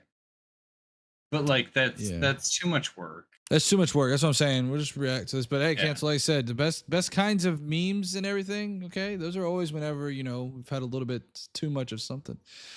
Have you seen the AJW tweet saying he hasn't looked into the Trump cases? Look, Tron, I have tried digging into that as much as possible. And look, I was like an innocent bystander in that Twitter space. Okay, it was very terrifying. Oh, Wes, you are indeed wasted. Okay. All right. I mean, I'm not wasted, but I'm not sober by any means. All right, let's continue this real quick. Importance of treating others as you would want to be treated, with kindness, respect, and compassion. My mother was a brilliant, 5-foot-tall brown woman with an accent. And as the eldest child, I saw how the world would sometimes treat her. But my mother never lost her cool. She was tough, courageous, a trailblazer in the fight for women's health, and she taught Maya and me a lesson that Michelle mentioned the other night. She taught us to never complain about injustice, but do something about it. Do something about it. That was my mother. And she taught us, and she also taught us, and never do anything half-assed. And that is a direct quote. A direct quote. Sometimes I do feel like when I watch this, look, we haven't gotten to the meat and potatoes, right? I do think that the trying to resonate with the average person kind of comes off a little cringe. I'll be fair on that. I think a little bit of it kind of comes off a little cringe. But I'm not too concerned about that, honestly. I grew up immersed in the ideals of the civil rights movement. My parents had met at a civil rights gathering, I don't think and it they does. made sure. Like, I feel like that a lot of people relate to that shit. They may relate to it, right? But the question is how authentic is she being? But if they're relating to it, I guess it doesn't really matter, right? If they're relating to it and it's working, Right. then does the authenticity matter? Because clearly they're relating to it. But yeah, I mean, again, like I think everybody can find somebody in their life that like Kamala represents, or like they can like track with Kamala. They're like, oh yeah, she's like my aunt, or yeah, she's like my mom, or yeah, she's kind of like my grandma. You know, like I don't think it needs to be a 1-for-1 correlation. Like there is something about her that is relatable to almost everybody. I think that what it is that Tim Walz kind of carries that torch a little bit, where like Kamala can come off a little bit not authentic at times. Tim Walz kind of swoops in and clears that up. Yeah, so. Absolutely. And you know he clears the not a lawyer bar, which is really good because all we get is lawyers. My dog wants to go.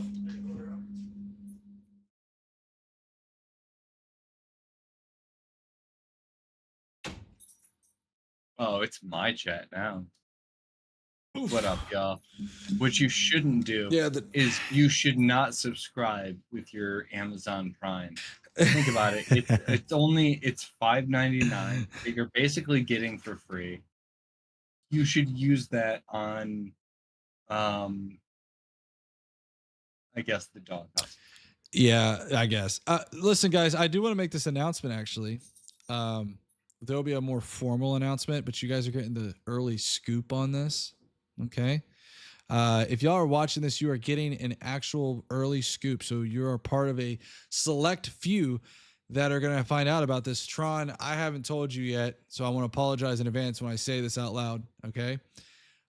We are putting together a wonderful show next Saturday. I believe at 7 p.m. Central Standard Time. It might be 7:30, just depends on my wife's school schedule. So 7:30. What we are looking to do is called the Political Compass Show. So, or I think it's the Political Compass, not the Political Compass Show. And what we're doing is we are bringing together a group of people. They are not told, they do not have to come on every single show. But a few of these guests that you might recognize are going to be Sansol, our lovely guest that we have with us right now, Wes. We're also going to have Demon Machine on occasion, and also our favorite Tiberius D. So you might be wondering, Doghouse, why did you pick this group of people? Well, it's quite simple. I think everybody and every one of us in this room have voiced or expressed how the reasonable conversations have just fallen flat. And so I wanted to bring together a group of people who I believe shared that same sentiment. And all we were going to do is just simply discuss this week's current events. Now, you might be wondering, Doghouse, that kind of sounds like a round table or another panel. No, you're not wrong.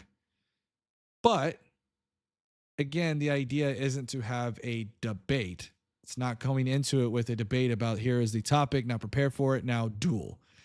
It is simply like any other show. Think of Fox News. Think of MSNBC. Think of these shows where you have your star cast that will show up from time to time and will give their breakdown.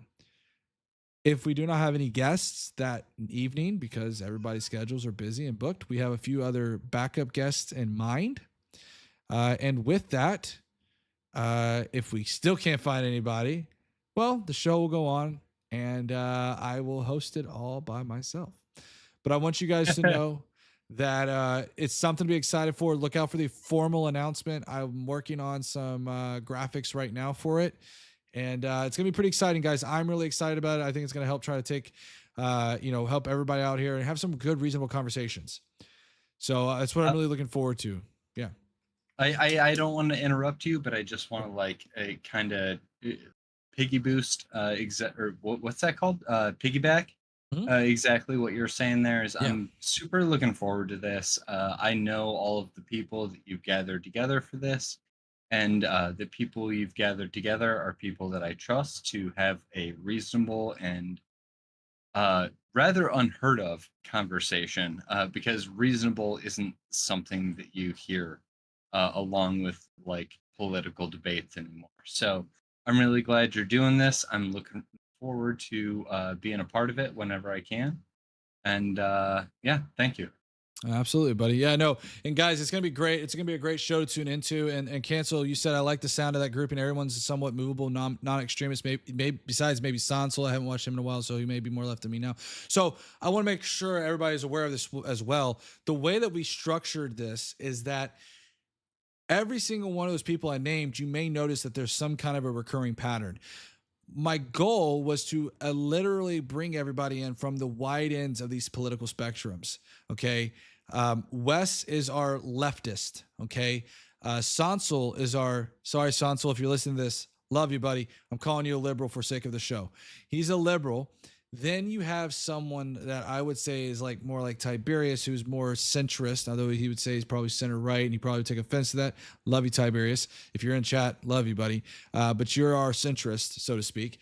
And then you have me, who's center right. And then you have Demon Machine, who is on the right. So the idea behind the political compass is to bring literally everyone from the political spectrum into one room to discuss these topics. Now, if we could bring everybody in together, that's gonna be great, obviously, super great. Probably not gonna have everybody there at the same time, but it's great to have all of those lineups because then we can get every kind of spectrum. So maybe this upcoming week, Wes comes on only. Well, great, we get his perspective, but then maybe the following week, Tiberius wants to come on and we talk with Tiberius. But it's very important for me to let you guys know that this is not going to be a panel where we continuously invite various different guests. There will be backups, but those backups are also people that align with the core values of that show.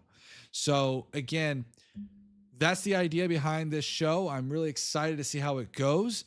But yeah, it's gonna be really interesting. But again, the idea isn't to just invite new guests every weekend or anything like that. It's to have that core group of people with backups in mind. So if you want to be a backup, let me know. Reach out to me, and I'll be more than welcome to. Cancel, you might be one I might reach out to. Sansel is hard liberal over the course of the last year. He's learned more and more about how America, and he's learning to love America more and more, and it's radicalism. Well, again, there's a lot of people that I think have gone more the liberal route instead of going left. Kamala being one of them. We'll get into that if we continue watching this, maybe. Hey, he told me he used to be a real dim. Ty is a centrist. Okay, so that's what I'm saying. I mean, I've known these guys probably for well over 5 years or 4 or 5 years to some degree. So we have a really good relationship and everything anyway. So I think it's gonna be a great one. But yeah, so anyways, let's get back to the regular scheduled program. And again, guys, I want to make sure you're aware, this is also open Discord right now. I'm probably going to try to finish this video. We're already at 9 minutes, so we're a fourth of the way there.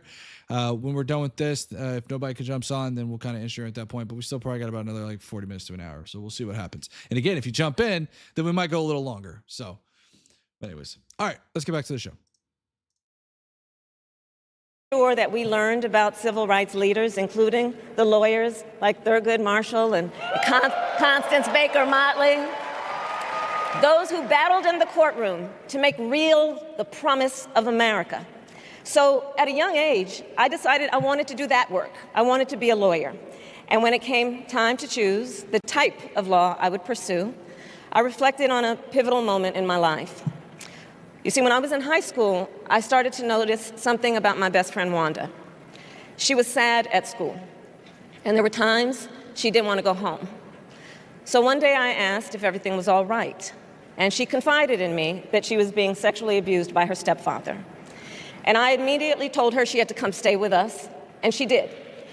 This is one of the reasons I became a prosecutor, to protect people like Wanda, because I believe everyone has a right to safety, to dignity, and to justice. As a prosecutor, when I had a case, I charged it not in the name of the victim, but in the name of the people. For a simple reason. In our system of justice, a harm against any one of us is a harm against all of us. And I would often explain this to console survivors of crime, to remind them no one should be made to fight alone. We are all in this together. And every day, in the courtroom, I stood proudly before a judge and I said 5 words: Kamala Harris for the people. And to be clear, this was also a move. I don't know if you guys saw it. I forgot the exact meaning. Wes might know this a little bit more, but I think it's for women's suffrage.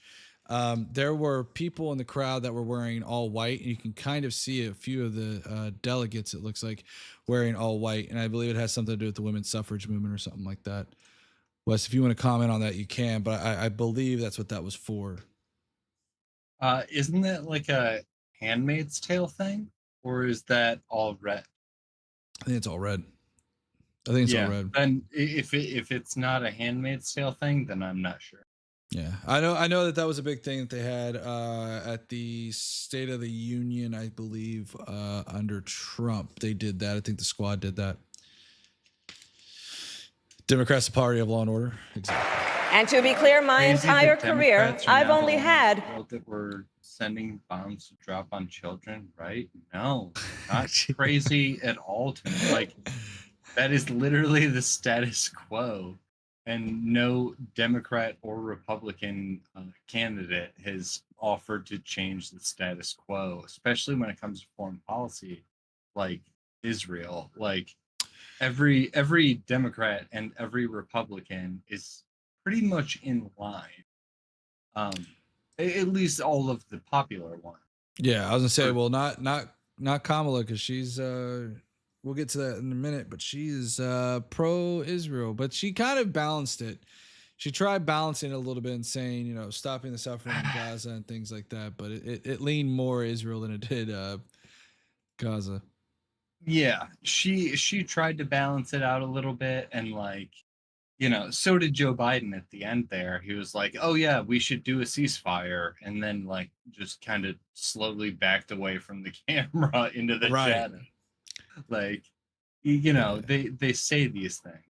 Anyway, go ahead. Yeah, we'll continue on watching this one client, the people.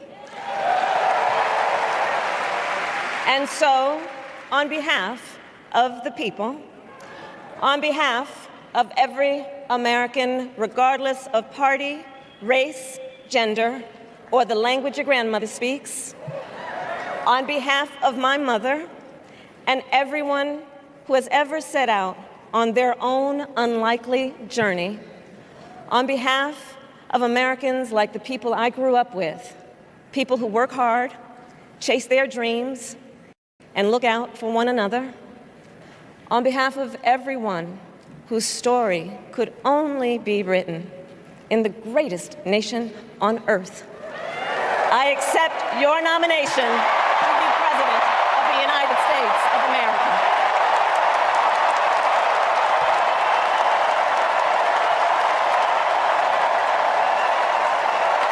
Okay, watching people clap on fast forward is kind of hilarious. No lie, I'm not gonna lie. That's pretty. It's very weird. Yeah. It's like that's a lot of excitement. And with this election,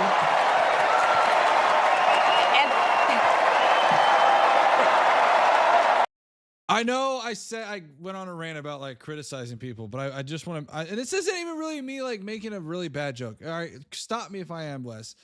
But like, I think it's really interesting to me to see that like Kamala sounds like she's talking normally, but everybody's clapping really fast. I don't know if you caught that. I think that's normal in a lot of cases. A cadence thing.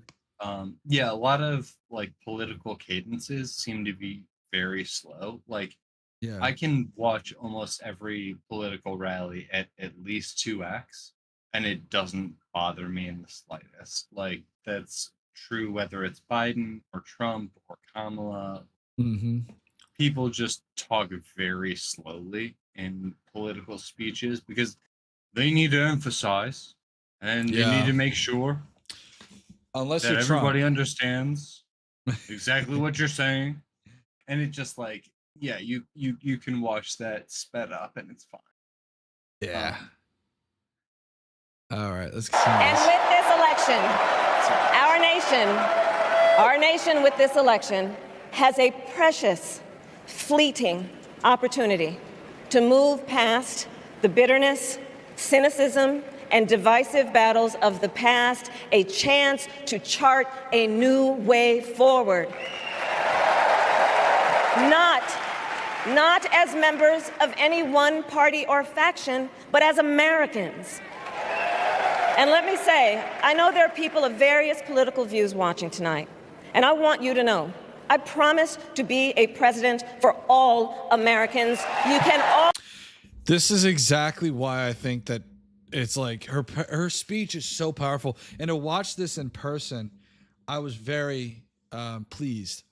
This is where things start to kind of ramp up, is where she starts to really draw in that every American, her speech, and you'll see this throughout, was one about unity, not division.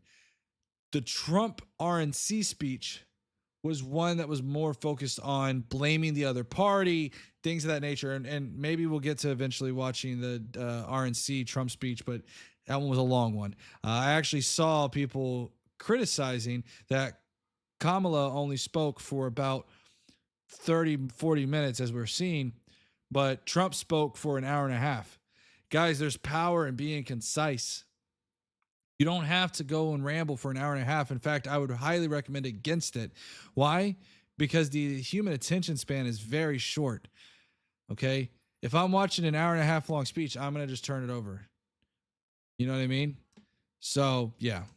Always trust me to put country above party and self, to hold sacred America's fundamental principles from the rule of. It's easy to look at these types of speeches and think of that way, but like it's hard as an American to not believe somewhat in this type of speech.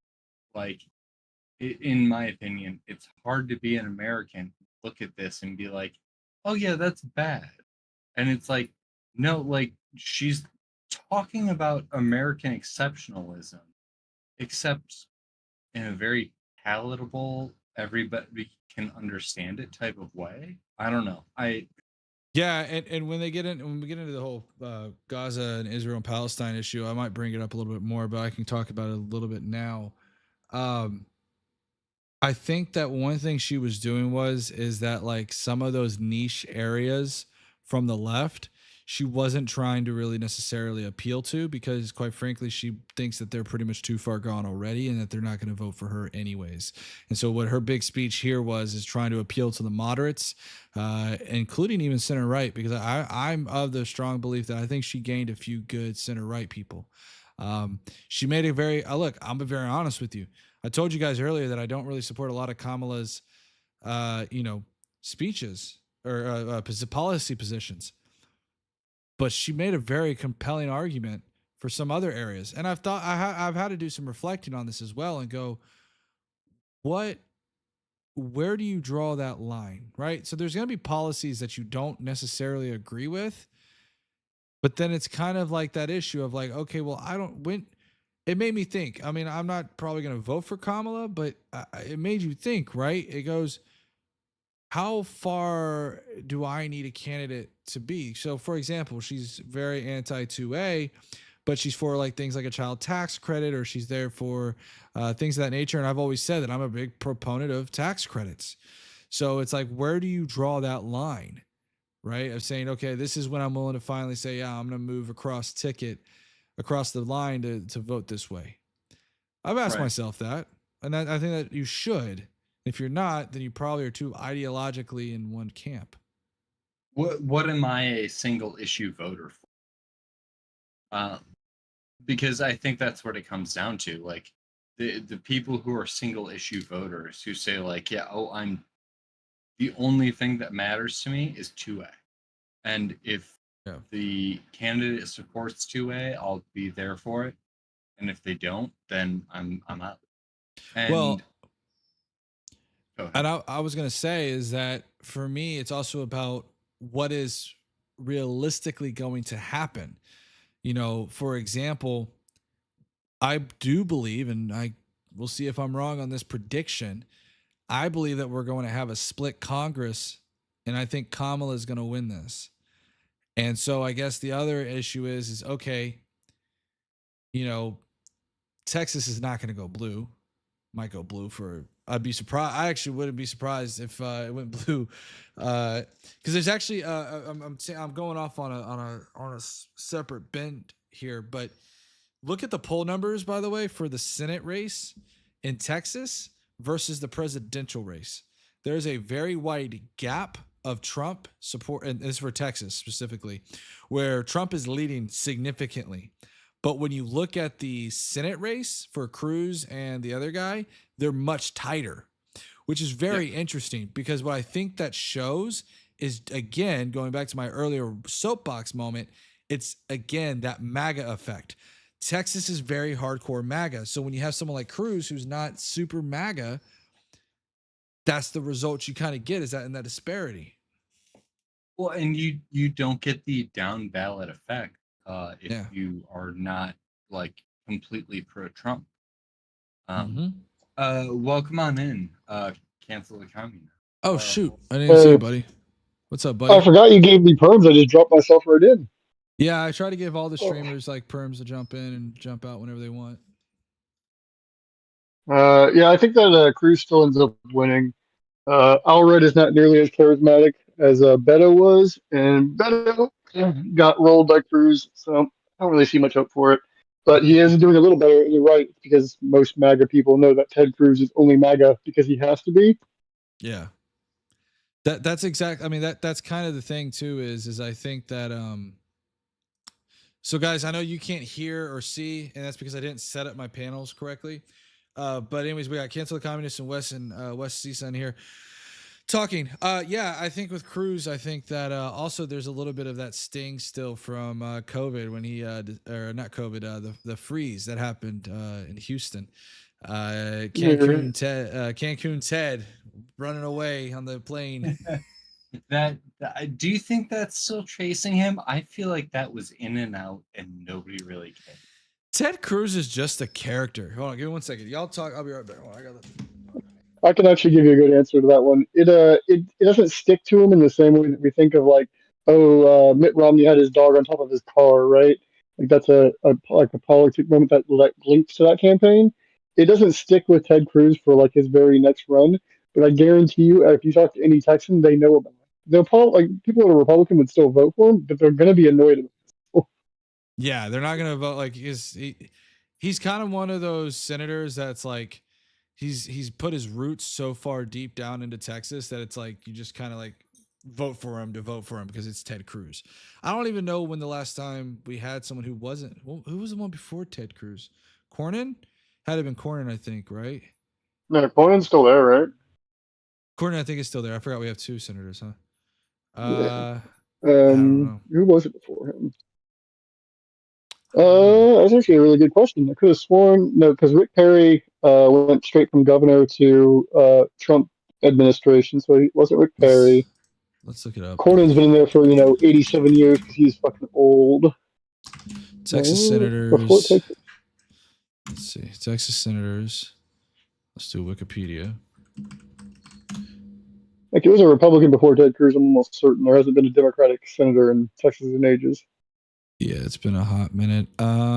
Ted Cruz, January 3rd, 2013 to present. And before that was Kay Bailey Hutchinson. That's who it was. Okay. Kay Bailey Hutchinson, a name that I do not know if I've ever heard before. Right? If you're from Texas, you'll recognize a few of those names. But yeah, John Cornyn. Well, then again, though, I have little. Well, I know John Cornyn.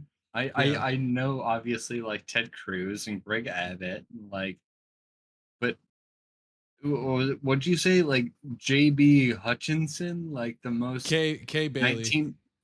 Yeah, the most like 1920s name I've heard all week. Right. Well, she served from 93 to 2013. I mean, that's what. Wait, it was a woman? It was a woman. I am a little surprised by Texas for that one. Good job, Texas. Yeah, seriously, like, congrats, Texas. You had a female fucking governor. Yeah, or senator for 20 years. Yeah, the one thing though is, and I saw this, I commented on Twitter about it, and I was like, oh man, like I got him now, boys. I was like, some senator candidate was like, oh yeah, like let me be the first African American voted in Texas or something like that. And I was like, what? Let me go look at this. And I was like, we've had our first African American voted into the House in like the 60s or 70s. But then I forgot when I looked at the Senate, I'm like, oh yeah, we still haven't had one African American voted in. Well, again, it's unfair. It's unfair to Texas because Cornyn's been there for like more than all of us have been alive. So like, that's a hard thing to beat. Yeah, December 2nd, 2002 to present. Yeah, so the fun bit of that actually though is like Kamala Harris was the second black woman senator, and of course that didn't make headlines. That's why we had the whole to do with like, oh, she's the first Asian American senator. She's Indian, that's where Trump got screwed up on everything. It's because she was the second black woman senator, but she was still the first black woman senator from California because it was still a rare thing to have any black woman in the Senate. Let's also Tron said, I think my big question is Ted Cruz means how does he win his primary? Shouldn't he just be destroyed? The thing about Ted Cruz is that like you have to have you have to have a primary challenger or whatever. However it goes, you know what I'm talking about. You have to have a challenger, and it's trying to go up against Ted Cruz with the name like that. It's just difficult. It's the same. It's the exact same reason why Cornyn's been being voted for, been in office for so long. Same reason why KBA Hutchinson. The general note there that once you're already a party member, like once you're already a senator, you will get the party to be around you just to make sure that you keep winning. The reason that we kept Manchin around as Democrats for so long is that he could at least win goddamn West Virginia, So Ted Cruz has political power even if he's losing some MAGA like friends now. Mitch McConnell is still going to make sure Ted Cruz wins every time Mitch McConnell gets the choice between Ted Cruz and the president challenger, right? Yeah. I'll say this, and to bring it back to people who aren't aware of Texas, and they're like, what are y'all talking about? What do you think is going to be, do you think it's going to be a trifecta, or do you think it's going to be a split Congress with Kamala as president, or if you think Trump, but so if Trump wins, he gets a trifecta. It's almost like guaranteed just based on how math works. So yes, the interesting question is if Kamala wins, where do we shake out? Right now, like I feel good and lived up, so I'm technically thinking that it's a trifecta, very, very barely with a 50-50 Senate. But most likelihood is if Kamala wins, she wins the House because when Democrats win, they have to win by many millions of votes, and then they'll win more House districts in the same way. So she'll have her House probably by like 20-ish seats at best, probably more like 10 to 15. Then for the Senate, she's either going to be 50-50 exactly because we lose Manchin in West Virginia, but we hold Arizona, and we'd have to hold fucking Montana to get 50-50. And that's going to be fucking hard. Hey, you're talking about, Dude, well, we might take back Florida. We're not going to beat Rick Scott in Florida because we're going to lose Florida to Trump. Maybe we could beat Rick Scott. That's kind of questionable. And I don't see all red beating Cruz, so Texas stays with Republicans. Best case scenario is 50-50, and that means that we hold Montana as well as holding Arizona, which is possible but questionable. More likely scenario is that we lose West Virginia and Montana, and thus there's 49 Democratic senators to 51. Yeah, I'm not privy to like all the key states and stuff, and like what you just said.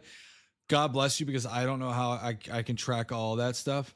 I'm more of a vibes guy, right? No, it's fair. You made a joke last time I talked to you, like, so you care about legal stuff, and I was like, I'm no lawyer, but it's fair that I know about political factoids. That's my thing. Right? You want a state of a race question? I got that. Well, there was recent news.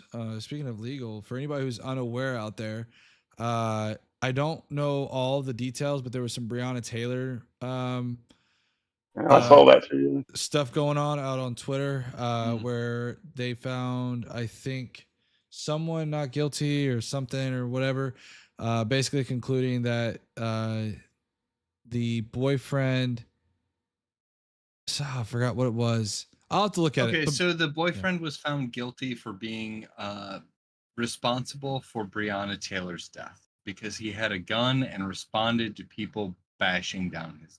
But they did say, though, if I'm not mistaken, that it was not, he was justified.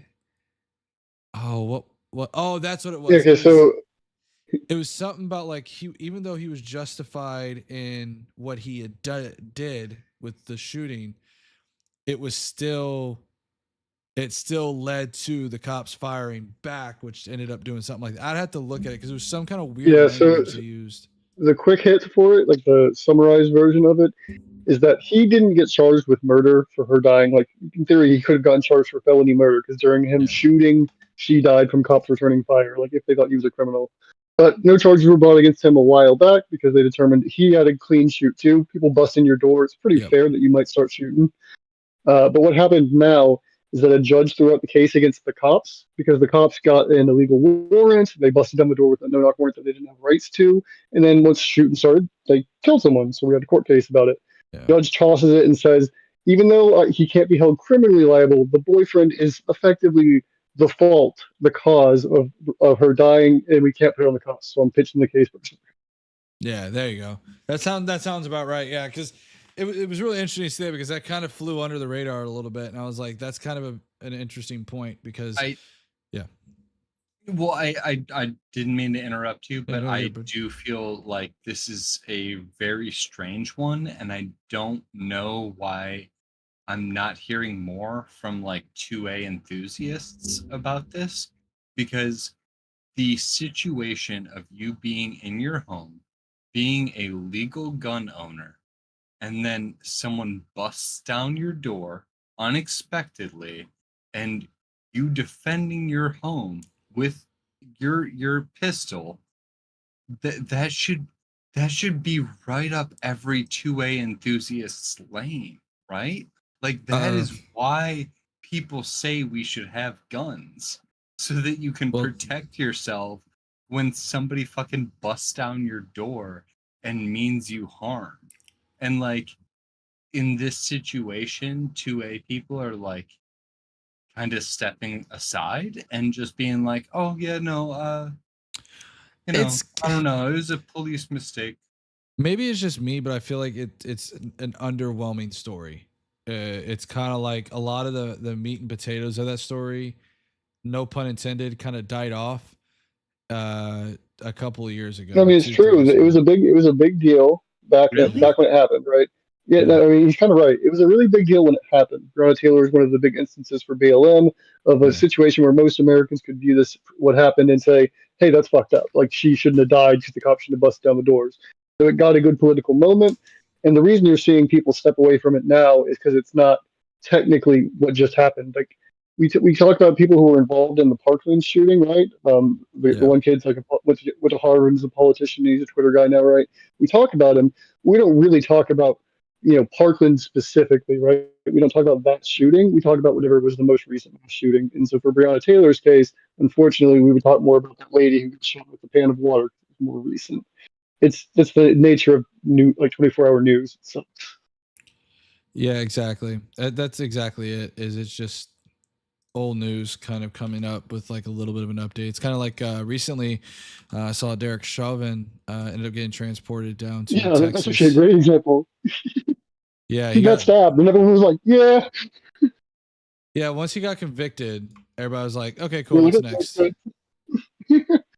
right. It's unfortunate because the reason that happens is because that was the good thing. We wanted that guy to go, to jail for what he did, and he did. So, like, America, one problem down, and then we forget about it, right?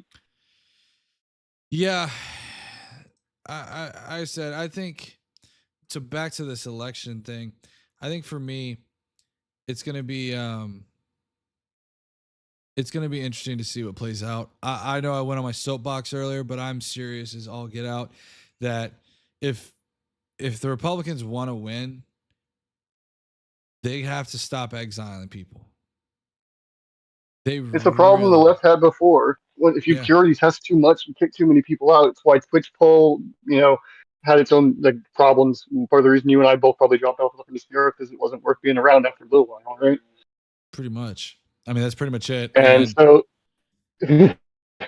nowadays the Republic, it's not just people on the internet being stupid. It's their God King Emperor. It's their main guy doing the cutouts. Oh, exactly. Like I said, I mean, and then you have people who are like absolutely, going bonkers, and calling me a lefty and everything else. Look, a lot of my views. Look, I keep telling people, I'm like, you want to tempt me with a good time and you want me to vote for Kamala, then boy, you're making the case a lot easier right now. Right. Like, keep calling Doghouse a leftist, and one day one of us will talk to him when he's in a really good mood, and they'll make him send in that really ballot for Kamala. See what you've done to Texas.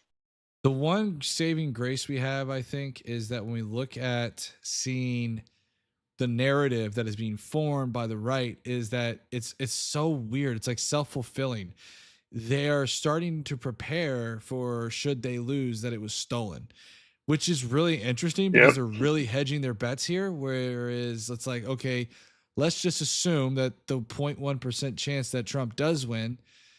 You just said then that it was going to be stolen. So are you saying that Trump stole the election? Okay. So the fun bit is there's also a 1% chance that Trump does steal the election. He could maybe do something in Arizona or whatever, right? What if Trump, in a total layway, if Trump went to an Arizona polling place and tried to get them to shut it down, they might do it if there's enough Republicans, right? So if Trump does that and ends up winning Arizona and wins the election, something like that happens, right? He would have literally stolen it, would have already given us hey, I'm going to do it. Then what happens? Oh God, not only did you say it was going to be stolen, we saw you do it. Yeah, who the fuck knows? Exactly. Well, listen, guys, I know it's a little bit early, but the wife is out there with the kiddos. I have been streaming for about 2 hours. I'm hoping that next weekend I have a little bit more time to be able to do the longer show. But guys, again, I'm going to cut it off a little early. We're going to keep going on and keep going. We're doing really well, guys. I encourage you guys to follow me on TikTok. Please do. It is blowing up like crazy. I did not know TikTok was so amazing like that. It is great. It's amazing. YouTube is struggling. All right. We're working on, me and Tron are working diligently to try to get YouTube up. So if you're in chat right now and you're on Twitter or you're on Twitch, please follow me on YouTube. I cannot beg you enough, because I absolutely need some love over there. Okay. It is like a desert. Okay. Tron and me are trying. It's tough. All right. But anyways, guys, this is where I'm going to end it. Wes, cancel. I really want to appreciate you guys for coming out, speaking. Hopefully next time we kind of do a little bit more dedication on Saturday. We're going to keep getting that steam, keep getting that momentum. Again, guys, we stream Tuesdays and Saturdays, both at around 7 p.m. Central Standard Time. Again, please drop that love, drop that follow, drop that like, repost, however you want to do it. And keep an eye out on YouTube, because my boy Tron has been putting out some fire shorts. All right. We're working on it. I know one short exploded. By the way, guys, if you don't know, the algorithm to YouTube is insane. Just wanted to say that, by the way. All right, guys. Anyways, I'm going to let you guys go. Wes, Cancel, if you stay in here for just one quick second, I want to say something to you guys. All right, guys. Y'all take care. I'll see y'all later. Thank you so much for tuning in. I hope to see you guys